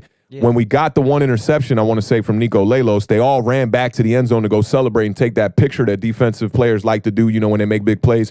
To me, maybe one possession a little bit too early in this game, but the Giants are very fortunate to sneak out of this game with a victory by 2 points here when the Bengals had a chance late in that game, crossed the 50, and all they needed was a field goal to put us away. Salute to this defense for getting that turnover. Leonard Williams, pay that man. Jabal Sheard, you just signed him from the Colts like 4 weeks ago, right? Was it Marjorie putting us on to Jabal? Man, that was a bit – because I'm telling you what, when Colt McCoy ran out of bounds on that one play, I was like – or not Colt McCoy, Colt McCoy. He ran out of bounds. Stopped the clock. I was like, that could be it right there. Like, just off that one play, I was like, obviously now since he's going to get the ball back, they're only going to need 20 yards. This could be bad ending. Facts, and it was looking like that. You know, Colt McCoy came in the game, and you could tell there was a bit of rust. He's a backup quarterback who doesn't see much time. We know he's a veteran, and, you know, only really saw time as a starter really in Cleveland and a few games with Washington. You know, so you definitely saw a couple mistakes. He missed the throw to Deion Lewis there in the flats on the right side where that was an easy touchdown for sure. And the Giants end up having to, I don't know if we settle for a field goal there, if we punted, but definitely leaving points on the board there when you got a man wide open in the flats. It's kind of a little bit of a wheel route into the flats that he needed to hit there. There was nobody there. No one was there. But Colt McCoy did do a pretty good job. There was one run where you're talking about where he did step out of bounds, but there was another one where he learned from his mistakes and he stayed in bounds to keep the clock moving. I'm looking for Colt McCoy to get these first team snaps this week and hopefully improve and surprise Giants fans. I want to see like a kind of a bit of a fluke Andy Dalton versus Vikings kind of game to keep the Giants in this game versus Seahawks. I do think James Bradberry can go out there and take care of DK Metcalf, not necessarily eliminate him from the game plan, but limit his touches, his catches, and his output, and that will put the Giants in position to maybe be able to compete in that game, especially if the Seattle Seahawks can play a bit of an ugly game like they did on Monday night against the Philadelphia Eagles. I'm excited to see Bradberry against him because when it comes to best cornerback, I think that's a very fluid title to give to people. It's almost like week to week, year to year, definitely. But this year, it's hard to not put Bradberry at like top 3, top 4 corners in the entire NFL. So yeah, I'm with you. And going back to a bit of the quarterback talk from the Sam Darnold stuff, right, and not relying on the draft, look at the Rams when they trade for Jalen Ramsey, what that does to their team. Yeah. I mean, you got to make the right – when it comes to free agents, especially when you're giving up multiple first-round draft picks or big money, you got to make the right players at the right price at the right position. I mean, at the right time. That's facts, man. That's facts. You get burned as much as it pays off. But like you're saying, Steelers looking really good right now. Same thing with the Rams. Mm-hmm. So, can't say much about that. The Beard, man. Gallman almost got you that 100 yards. Man, His emergence. I was pushing for it. I was pushing for it when we were on Hub's channel, man. I was watching it the whole time. It's like, because he was, I want to say he almost cracked it if he didn't crack it, and then like had a couple of negative runs that knocked it back under 100. But nonetheless, a great game. All right, the police department is back, and I was about to say, Mo County back in the building. All right, guys, that's going to do it for Awthentik and the Beard. Scotty Boomz, best division in football. Signing out for tonight. We still got to figure out who that is, yo. It's Pat, man. It's not Pat. Pat would not do that. It's Pat. I know it's not Pat. I know it's – and Pat – you think Pat, of all people, would want to represent the Montgomery County Police Department? I think that's the irony in it. Nah, bro. You smoking that huff. I don't know, but I'm nervous now all of a sudden. I don't know. Can't think straight. I know, right? But the Beard, man, if the Giants do end up winning this division, get a wild card game, home wild card game, who's going to be the biggest player for them on offense? Because early in the season, everybody would have said Darius Slayton balling out, and the running back who broke his knee. Can't remember his name right now. Who's your boy? Saquon Barkley. Saquon Barkley. Broke his knee. Obviously, Saquon's not going to be playing in a playoff game, and Darius Slayton's not even getting targets anymore. So the way their offense has been evolving, who do you see being a key for the Giants maybe getting a wild card win this year? Wayne Gallman. I mean, player? Listen, I'm with you on that. Because what about? I mean, Eric Ingram, baby. No, I mean, look, Evan Ingram, I wanted. you have to think about this, right?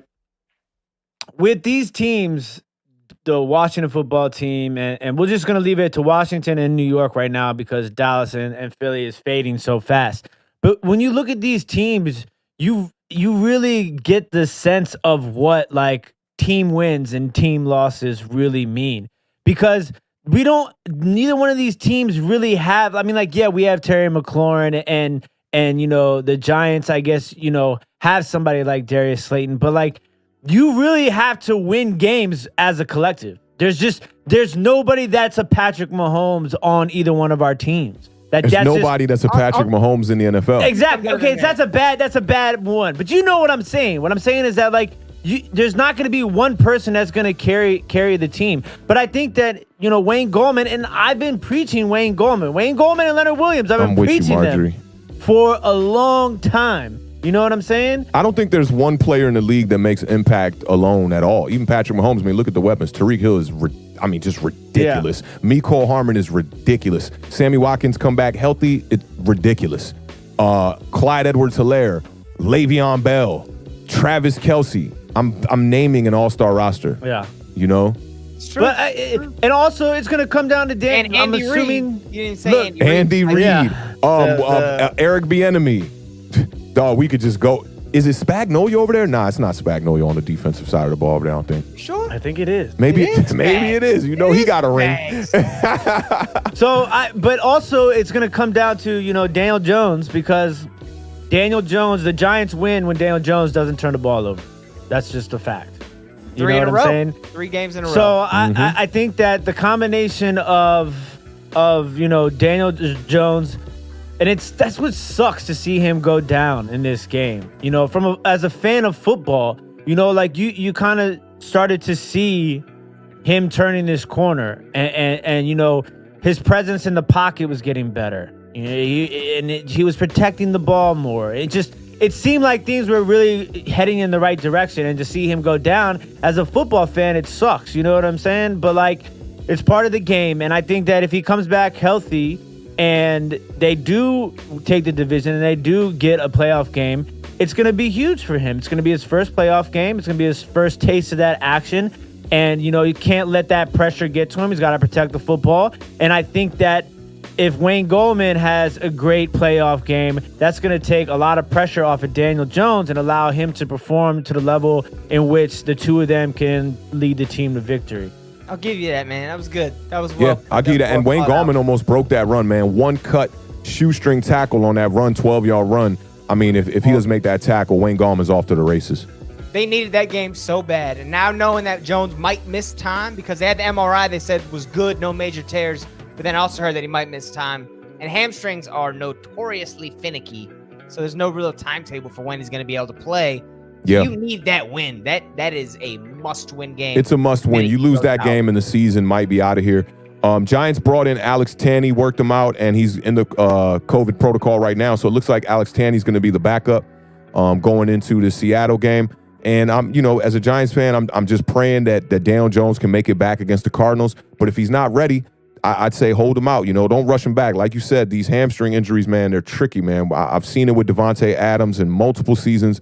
Braylon Edwards had the hamstring problems as well that would really slow him down. And once you try to burst and try to do any kind of explosive plays on a bad hamstring, if you end up re-injuring that thing, man, it is not going to be a good look. Yeah, you're going to be done for the year. So, and we can't afford that with Daniel Jones. So that's crazy to think about. I know it, but just bringing it back to my attention, 16 years. Yeah. Oh, yeah. Of never having to worry about a backup quarterback. This is the definition of an Ironman. And the only time we had to worry about a backup quarterback is when we had bonehead Ben McAdoo coaching our team. And who they put in instead? Was it Geno Smith? Yeah. Something about the players Awthentik roots for. They're all Iron Men. When he was rooting for the Orioles back in the 80s, it was Cal Ripken's Iron Streak. It was Cal. Yep, that's facts. And you'll never see that again, I don't think. You'll never see a quarterback who does 16 years and doesn't miss a game. You're never going to see it again. Eli Manning was special. It was just different. Just a whole different kind of breed. Who do you guys think the active right now is as far as most games played? Maybe did Phillip Rivers miss any games yet? It might be Phillip. Yeah, dude, they're doing some crazy stuff. Jacoby Brissett had 2 rushing touchdowns this weekend. Yeah, Matt Emery, it is a Moco Schools hat. Look. Crap-a-doo. I like that too, Savage. That's facts. Just to think about y'all not having to go to a backup quarterback for 16 years, except for that one game with Geno Smith, and then me thinking about how many quarterbacks have played y'all have had for since Washington Eli. During that time where Eli was quarterback. Jesus. It is. Yeah, when you find a guy, you stick with him. And a lot, that's in a time when a lot of people were calling for Eli's job through that 16 years. I'll tell you, the first 2 years, people were calling for Eli's job. He got the 1 Super Bowl. In between the 2 Super Bowls, people were like, I don't know about Eli. Then Eli gets another chip, and people are like, oh, we love Eli, right? But then towards the end of his career, it was the same exact thing. People saying, Eli losing the arm strength, Eli's cooked, blah, blah, blah. But they just couldn't put the right pieces around him, and they never rebuilt that offensive line for him towards the end of his career. And you saw it in the last season with Saquon Barkley. Even though Saquon Barkley was making some incredible miracle plays, that offensive line, that's when you saw Eli start sliding and start falling down in the pocket doing the Peyton Manning stuff. But go back and look at Eli Manning's statistics when we had Jeremy Shockey, Amani Toomer, Plaxico Burress. Eli Manning would just sit in that pocket, throw the ball deep, take big hits. Phillip Rivers just passed Eli last season. So Phillip Rivers is at 242 consecutive. Eli was at 222. November 04 to November 2017. Yep. And the Geno Smith game definitely killed the streak. I think Eli played maybe in like a good 5 to 8 more games after that. Yo, Brett Favre is the all-time record. 321. 18 years in a row. Yeah, Brett Favre was that. He was that guy. He took hits too. Mm-hmm. That's incredible. Gunslinger. He was taking big hits early on in his career, man. And he threw a lot of interceptions. Him and Eli were very, very similar in that, man. And nobody was ever calling for Brett Favre's job, though. I mean, you remember how Brett Favre was pump faking for like 3 or 4 years, like, I'm going to retire. And then it'd be like, nah, I'm on the Jets. I'm going to retire. And it's like, I'm on the Vikings now. You know, it's like he did that for like 3-4 years. He felt like he wasted a lot of the late 90s when he was popping those pills. He's like, I got to get those years back. And I'm going to use my like early mid 40s to get those careers back. Hey, Jameson, I got to check you in the chat, man. You don't ever ask a lady if she an old lady. You don't, come on, bro. You got to have some etiquette, fam. You know what I'm saying? That's pretty good. All right. You guys got anything else on this Giants game coming up? The recap there, Awthentik? I'm Gucci, man. That's about everything, man. I'm just looking forward, you know, glad to sneak out with the win, man. That's what I'm going to say. I didn't feel good about that win after the game. You know, that's not a staple victory, man. And Washington's on our heels here, man. We only got the division by the tiebreakers by beating y'all both games. But Washington's on our heels here. And if y'all could go in and surprise Pittsburgh or any of these next couple teams on y'all schedule that are expected to beat y'all going to be right back in this mix. Man, I wish we could get like a point spread in real life against Pittsburgh. Like, give us a 6-point spread, like a handicap, I guess, if you will. I'd love that. We might have a chance at that point. The Beard, man, what else you got? I'm thinking about, you know, okay, just being a devil's advocate. If, you know, both of us have tough matchups this week, I was trying to look and see who Dallas plays and who Philly plays. New Orleans? No, Philly plays the Packers, I believe. Packers. Yeah. They got the Packers and another tough game after that.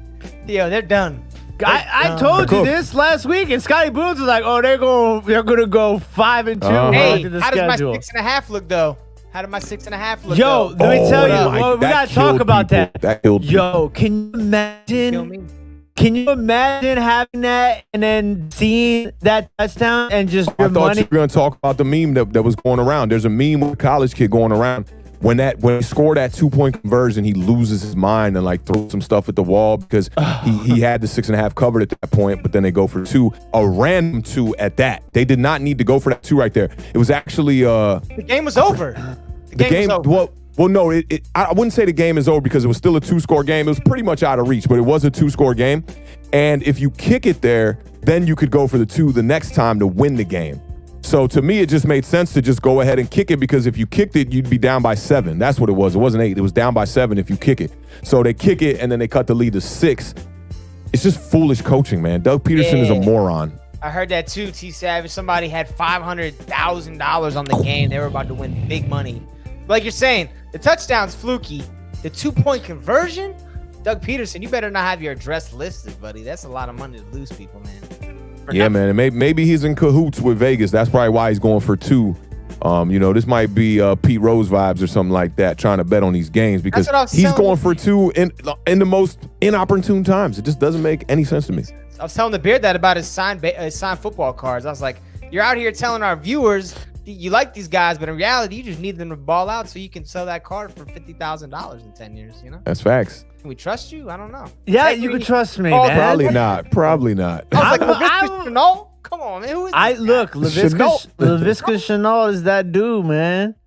I'll tell you the funny story, though, about Laviska Shenault and the cards. So when I first started getting back into the hobby, you know, for one of the first boxes that I bought was Contenders Football, which is like the draft picks of, you know, like one of the first card lines that drop in the year. Wow, Bad Dog said he lost $5,000 because of that right there. I'm with you. Expletive Doug. My man. Shout out to Bad Dog, man. If you not a subscriber to Bad Dog Sports, go over there, man. He just dropped some new content I want to say this morning too, man. I definitely got to catch up on that. And I pulled the Laviska 3 out of 5 autographed cracked ice card out of that box. And that was the first, you know, like big hit that I had. And then at that point, I was just like, man, I'm just going to try and stack on to this card. And then, you know, the Jaguars always sell for cheap. And they have mad rookies. They got really good rookies over there. Colin Johnson at wide receiver, Laviska at wide receiver, James Robinson is like 3rd in the league in rushing as an undrafted free agent. I'm not sold on this Laviska kid, man. You cannot, anything that comes out of his mouth, this is how the way the economy crashed in 08. Let me give you some statistics on this guy this year. He's been hurt. He's played in a lot of games here. 1, 2, 3, 4, 5, 6, 7, 8, 9 games. Okay, he's got 1 game of 7 catches for 79 yards. He's got 6 games under 3 catches. And how many times one touchdown on the season. on the parlay, and you were like, "This is a guy. He's a must-start player in your DFS lineup today, right now." Come on, the beard. Yeah, we expect better, man. We expect better. Or We expect better, man. We relying on you for the parlay, bro. You can't be saying LaVishka Chenault every week. You got 10 of his signed cards, unless you want to throw me one, and then I'll push him just as hard as you are. I mean, look, they're a bad team. You got to, we got to remember that. They're 1-10. They're one, yeah.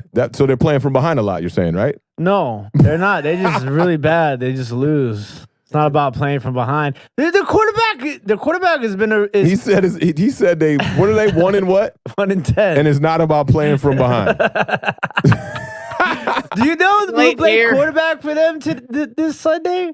What was his name? Mike Glennon. Mike Glennon, yeah. His picture, man. My goodness. He's the white Merton Hanks. Giraffe or something. Hey, some San Francisco 49ers boys over there, were they the Yak boys? They've been playing with some bad quarterbacks all year, too. Hey, Debo Samuel. I gave y'all Debo Samuel on the parlay. He came out on fire. Fire. Yeah, but he was like what DK Metcalf has become. That was supposed to be Debo Samuel. He just hasn't stayed healthy enough. Dude, yeah, can you just think about that, though? The Eagles drafted J.J. Arcega-Whiteside over DK Metcalf. Yeah. And Rager over Jefferson. You could have there's mad people. Marquise Brown was drafted before DK Metcalf. It's about 6 wide receivers that were selected before DK Metcalf. It's weird. He had that huge combine, but I almost Debo Samuel hurt him a little bit. Ain't Debo Samuel one of them? Might have been. Yeah, I think he was drafted before DK Metcalf. Not a bust, but he not DK Metcalf might beat Calvin Johnson. Dog, when they drafted DK Metcalf and they had him and Pete Carroll without the shirts on flexing, that's when I was like, damn, yo, we screwed up. We didn't get DK Metcalf and we got DeAndre Baker. Ugh. Imagine if my man Daniel Jones had DK Metcalf out there with Darius Slayton and Sterling Shepard. Come on, man. That's the perfect number one that we need. Golden Tate. Golden Tate. All right. I like Golden Tate, man. He's a guy I think we could maybe bring back if he could at DK Metcalf. 4 because we had two first rounders, right? Because DeAndre Baker's the same year as Daniel Jones. And then who did we bump up? I think we bumped up and got somebody in the second round early too. I can't remember. 32 teams passed on DK. Yeah, not just us. That's facts. I don't know. They said he had a neck injury. That's what they said. They said he had a neck injury coming into the draft or something like that. Yeah, they said he could only run one route. But, I mean, yeah, this is what I'm saying. He's good. Yeah, Metcalf is from Mars. I agree with you on that. And I needed 10 points for him to beat PJ last night and successfully acquired those 10 points. Bro, my run in fantasy right now, Scotty, 7 straight Wins, baby. Wins. I'm in first place now. You're lucky you got me up out of that league, man. So you're about to win back-to-back division titles because you did win the division last year, didn't you? I think I might have snuck in actually last year. I can't remember, to be honest. You were dominating. You dominated all year. You had the best team.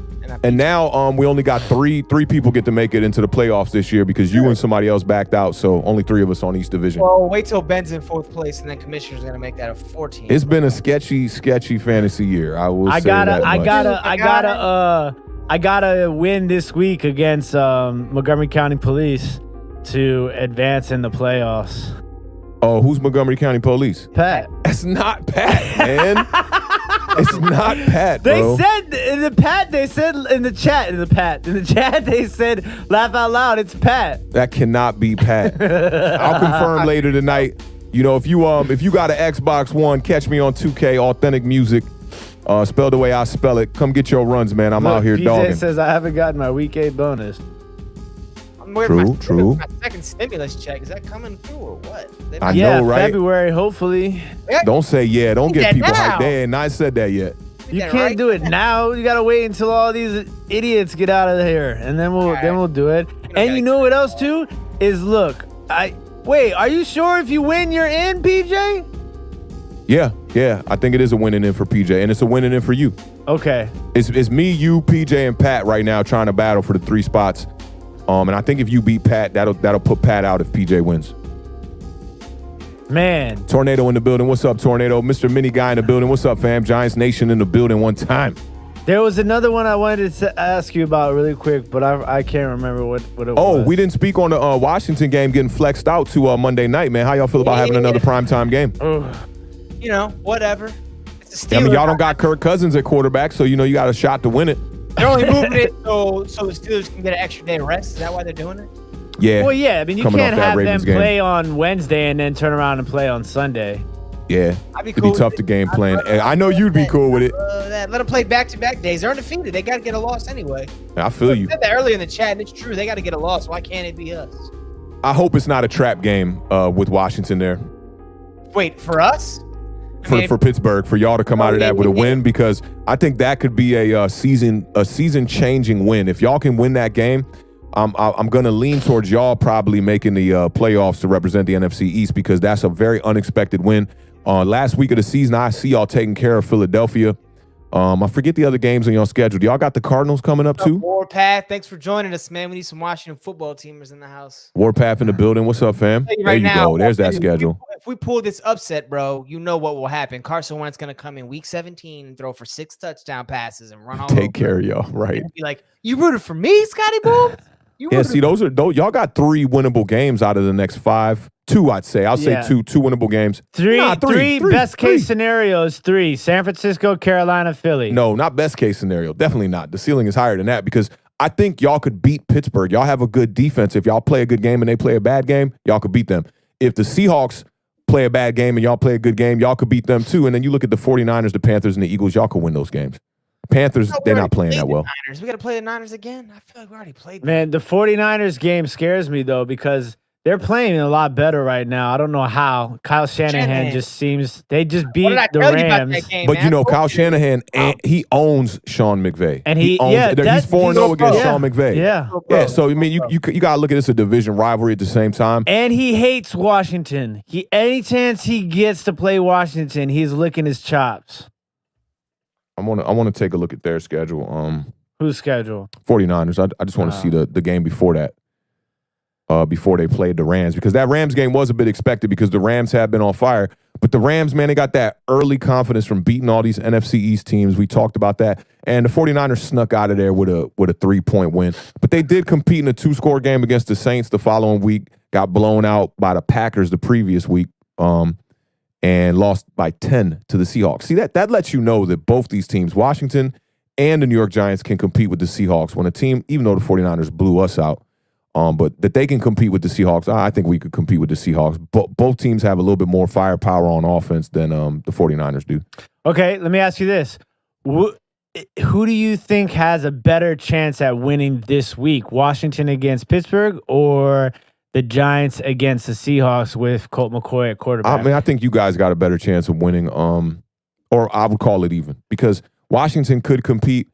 Colt McCoy, I really don't know what to expect out of him, man. What I saw from him, in that game just was not fire, yo. It just was not fire. Yeah, I give Washington the edge, but not by a whole lot. Oh, yeah, for sure, Joel, man. Definitely, yo, you can totally put somebody else's link in here as long as it's relative. We ain't tripping off that, bro, for sure, man. We appreciate the support. Afghan in the building. What's up, fam? I was telling y'all Afghan gave me the link to Bad Dog. If Bad Dog's still in the building, it was like 3 hours, 10 minutes, 5 seconds in, man. It's the funniest clip when the game is coming down to the wire and Giants had punted the ball and Cincinnati took that return back and somebody said something in the chat to Bad Dog. And Bad Dog was thinking about what he was going to say. He looked like he was trying to come up with an assessment. He was just like, shut the and just carried somebody, dog. It's one of the funniest moments I've ever seen on one of their broadcasts, yo. So I'm going to get that timestamp, but I'm going to put that joint on my Twitter, man. It's a real funny moment. You got to. Justin in the chat was saying you got to Google who Darius Slay's father was. Yeah, somebody changed his Wikipedia page, and it says Darius Slay's father, DK Metcalf, also plays in the NFL. Wow, he abused him. And I agree with you, T Savage 85 on that. Alex Smith, Colt McCoy, that's a push pretty much. So it's Hub. So make sure you guys check out the Hub. He's having a call-in show tonight at 9:30. It is his birthday. So make sure everybody heads over to the Hub. If one of the mods wants to drop a link in the chat to Hub's channel, to his live tonight, that'd be real dope. Please do that. Please do that. And I'm going to definitely pull up. Y'all will see me there in the chat on the Hub's channel, man. That's a really good dude. And the Hub knows his stuff, man. He really knows his football. we had a great time doing the live stream. Yeah, Browns and game. What was that? Browns and No, it was Bengals and Giants. Bengals Giants. That's what. Bengals and Giants. Bengals, Awthentik Giants, and I did on the Hub's channel, and we had a great time doing that. Man, I've been doing so many lives. I'm getting lost in the sauce here, man. I've been going live like every day. And for anybody out there, man, who has heard about this app called Clubhouse app, yo, make sure you can find a way to get an invite to that app. To me, that is the new booming app right now that will actually be like relevant and relative to like content creators and people who are like in the entrepreneur field. Definitely check out that Clubhouse app, man. I've been having a lot of fun on that the last couple of days, man, having some great conversations with some randos. Johan wants to pick for the fight. Oh, I got to go Spence too, Scotty. Yeah, I got to go Spence. If Garcia wins, I think it'll be by a knockout. That would be an epic fight. That's pay-per-view, I'm assuming. I would pay for that fight. I'm not paying for Tyson. I pay for this fight. Unless you got Yeah, that's going to be pay-per-view for sure, yeah. You know what I mean? We'll find out. Another good one from Philadelphia, man. Danny Garcia, man, the brawler. Philadelphia, city of brotherly love and Carson Wentz's nightmares. Well, you know how you think Carson Wentz feels, though? He walks into work every day and sees a picture of his head coach with Nick Foles. Yeah, that's tough. I mean, a statue, not a picture. Come on, man. We're paying you too much money to have feelings like that. Come in and play football. He does. He's a trooper, man. Think about it. He plays through. Hey, before we get out of here, though, Scotty, you think they bench Carson Wentz before the season's over? I don't think you can. I don't think you can. Beard? You got too much invested in it at this point. Look, I was the one who thought it was going to happen on Monday night, but now I'm like, if it hasn't happened at this point, what the hell is the point in doing it now? I feel like if it was going to happen, it would have happened by now. I think it's dependent on where the Philadelphia Eagles end up by about week 16. Because I think you could see Hurts against Washington, actually. I really do. If that game is a meaningless game for Philadelphia, why not? The only reason I would think about benching Carson Wentz is because right now he looks so shook under center out there. Like, no confidence. Even when he takes his snaps and it's a one-read type play, he doesn't look confident in anything he's doing. Footwork, his pass accuracy, everything is just off with this dude right now. So the only reason I put him on the bench is to kind of center his chi back up because right now he's all over the place. I mean, I'm with you on that. Go ahead. Do you think they maybe talk about restructuring his contract? Since No way. it's so Why would crazy. you do it if you're him? Yeah, If you're why him, would you you're do like, it? come on, They've man. put no pieces around him. That's what I'm saying. The GM over there has just been pushing contracts back, franchise tagging people, not bringing in no good wide receivers, drafting awful. It's not all on Carson Wentz. I wouldn't even put half of this on Carson Wentz. Right. They GM won't will run the lose rock. his job before he gets fired, I bet you right now. I bet they'll fire Rosenman or whatever his name is, Howie Roseman, before they get rid of Wentz. Yeah, I think so. And Doug Peterson, man, I don't know if he's going to make it to the end of the season. I really don't know. Man, they were so. How can this team 5 in a row last year sneak into the playoffs? But I mean, they were riding high. How many years has it been since they won the Super Bowl? 3 years. Right? Yeah, 2017 Super Bowl. I was in Miami for that one with my man Kamani, who's a Philadelphia Eagles fan. Who I'm feeling for you, brother. And I'm feeling a bit. I saw somebody, Steffi Smalls. Shout out to Steffi Smalls too, who just started up her YouTube channel. I want to say it's called Smalls with the Claws because she drinks the White Claws. But she retweeted somebody's tweet that was like, I kind of feel bad for Carson Wentz. And I kind of feel that because it's like you watched another dude win your Super Bowl. Yeah, you got the ring. But now you're just really, really, really falling to the wayside here with a really, really bad team that really ain't got no weapons. I mean, we broke it down over here. He's really just trying to throw to a tight end for the most part.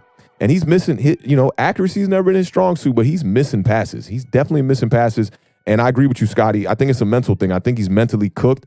And this offensive line not giving him help. He doesn't trust it. I talked about that with Daniel Jones early on in the year. When you got an offensive line that you can't trust, you're thinking about that at all times. Nobody wants to get hit and get sacked when you're in the pocket, man. And then you're thinking about injuries. Maybe the knee injury kind of set back Carson Wentz a little bit there too. I think it's time for him to get out of there. And, he had a great relationship with Frank Reich. I think that's, my prediction for the future is he's going to be a Colt. Man, that would be. I mean, if the Eagles could get rid of him without having to give up big assets, they might pull that trigger. Because right now, Carson Wentz is a broken quarterback. Oh, and I got one more question for you.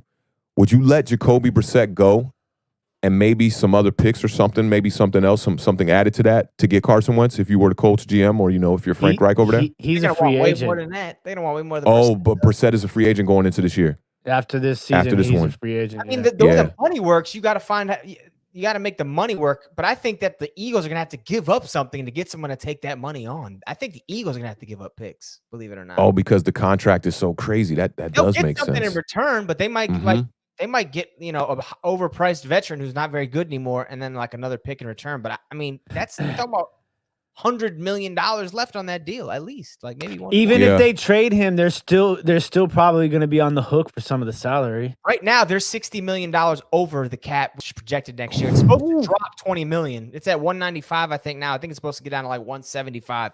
They're already at $250 million in salaries next year. A lot of that is Wentz's contract doubling up. That's ridiculous. I like this question from Shavant 101. Browns OBJ for Wentz. That's kind of funny. I mean, I don't think it'd be a major upgrade over Baker Mayfield. And Stefanski has found ways to win with Baker Mayfield, who hasn't turned the ball over in 3 straight games. He's only throwing the ball 24 times a game. Butterfly says give Afghanistan. Oh, yeah. Afghanistan, you already know you got the wrench for sure, bro. I'll get you once we get off the air. I'll see y'all at in the Hubs channel tonight, too, in the chat. I'll be over there, but I'll make sure to get you that wrench, Afghan. All right. Say peace out to him. Let's get out of here. Beard, go ahead. Yo, tomorrow, man, we have football in the middle of the day. How awesome is that? So I'll be watching that game tomorrow, scouting Pittsburgh for this upcoming game that we have against them on Monday night. Don't forget to check us out on Thursday. We will be here right back, same place, same time, 7 o'clock p.m. Eastern Standard Time. It's going to be trivia time. But shout out to everybody who's been supporting us. We really appreciate it. We can't thank y'all enough. It's just so much fun. And, we get to talk football and we're learning more and more about the game. And everybody has all these different insights. So we appreciate the interaction that the chat gives us. We really get an opportunity to feed off of that. And it drives us to do even more content and more studying, breaking down the numbers, the film, and all that. So we appreciate the love. Shout out to everybody who's watching us on Twitch, Periscope, and Facebook as well. Facts, man. Good stuff there, Beard. So yeah, man. First off, I want to send a major shout out to my guy, Entertainer. On Thursday's show, I'm bringing the Entertainer and the Hub on for the preview. We're gonna have quick assessments from both of them for the Giants Seahawks preview. Make sure to check that out. And the subscriber base is just building, man. Last night, after getting off of the Entertainer channel, we saw 100 subs, man. So, man, we're at 1,200. I heard I saw somebody actually ask about the monetization of this channel, and I looked that up. We're about like 500 to 600 minutes. Is it hours or minutes? Hours away from monetizing the channel, man. So we're definitely looking forward to that, man. But yo, we just enjoy this community. This ain't nothing about no dollars, no nothing like that. Straight up, man. We just want to talk football, and we're fortunate enough to have people pop up in these chats. I saw the numbers get up close around to 100 today live. That's awesome, man. We just appreciate y'all being here. Shout out to my guy Bad Dog. Shout out to all the Giants creators, man. Make sure you follow and sub up these guys. There's one that I want to talk about. My boy Nate, Nate is only 15 or 16 years old. I got to get him on the show, man. His college assessments and breakdowns are just amazing. He just started his channel, just breached 100 subs. I want to congratulate him on that. And if you can, go sub up to Nate, man. He needs more subs than he needs for support from the community. I think that Nate, this is definitely his calling. Like, he's better at this than I am. And he's only 16 years old. And I don't pride myself on being good, but Nate is a lot younger than me, man. So make sure you sub to him. It's I want to say it's Nate Talking Giants. You can look him up, man. He just did his first live stream today. So salute to him. I'll make sure to have his link for our next show on Thursday so we can plug that a little bit more, because he definitely needs the subs, man. And just big salute to Giants Nation, man. We appreciate all y'all for popping up. Let's go raid the Hub, man, and go check out his stream, man. Appreciate everybody giving us the love on this stream, man. And we'll see y'all on Thursday, man. And shout out to all the mods that we have now. You guys are doing a great job of dropping links and hitting thumbs up and all that. We really appreciate all the work that you guys are doing down there. We got to salute Bet openly too, bro. Blessed us with some T-shirts, man. Y'all will see us on Sunday on the parlay. I'm going to be rocking this joint, man.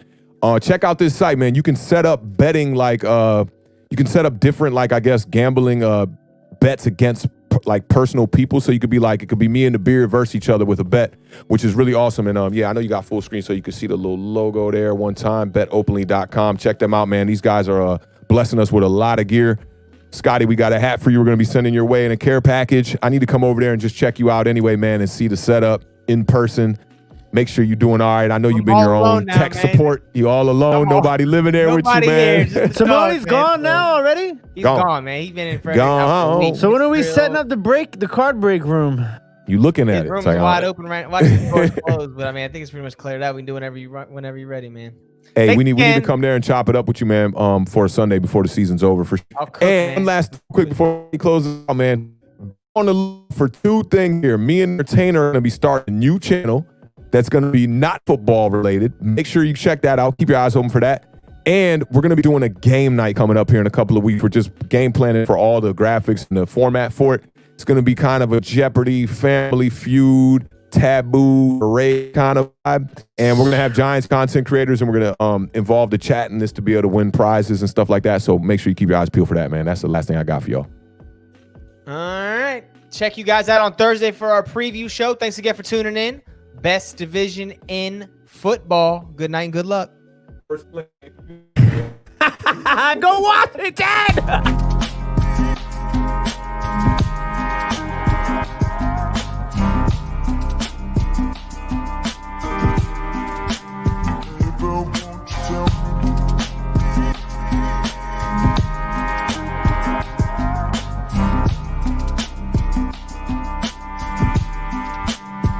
Must have dog. Go Giants, baby. Go Giants.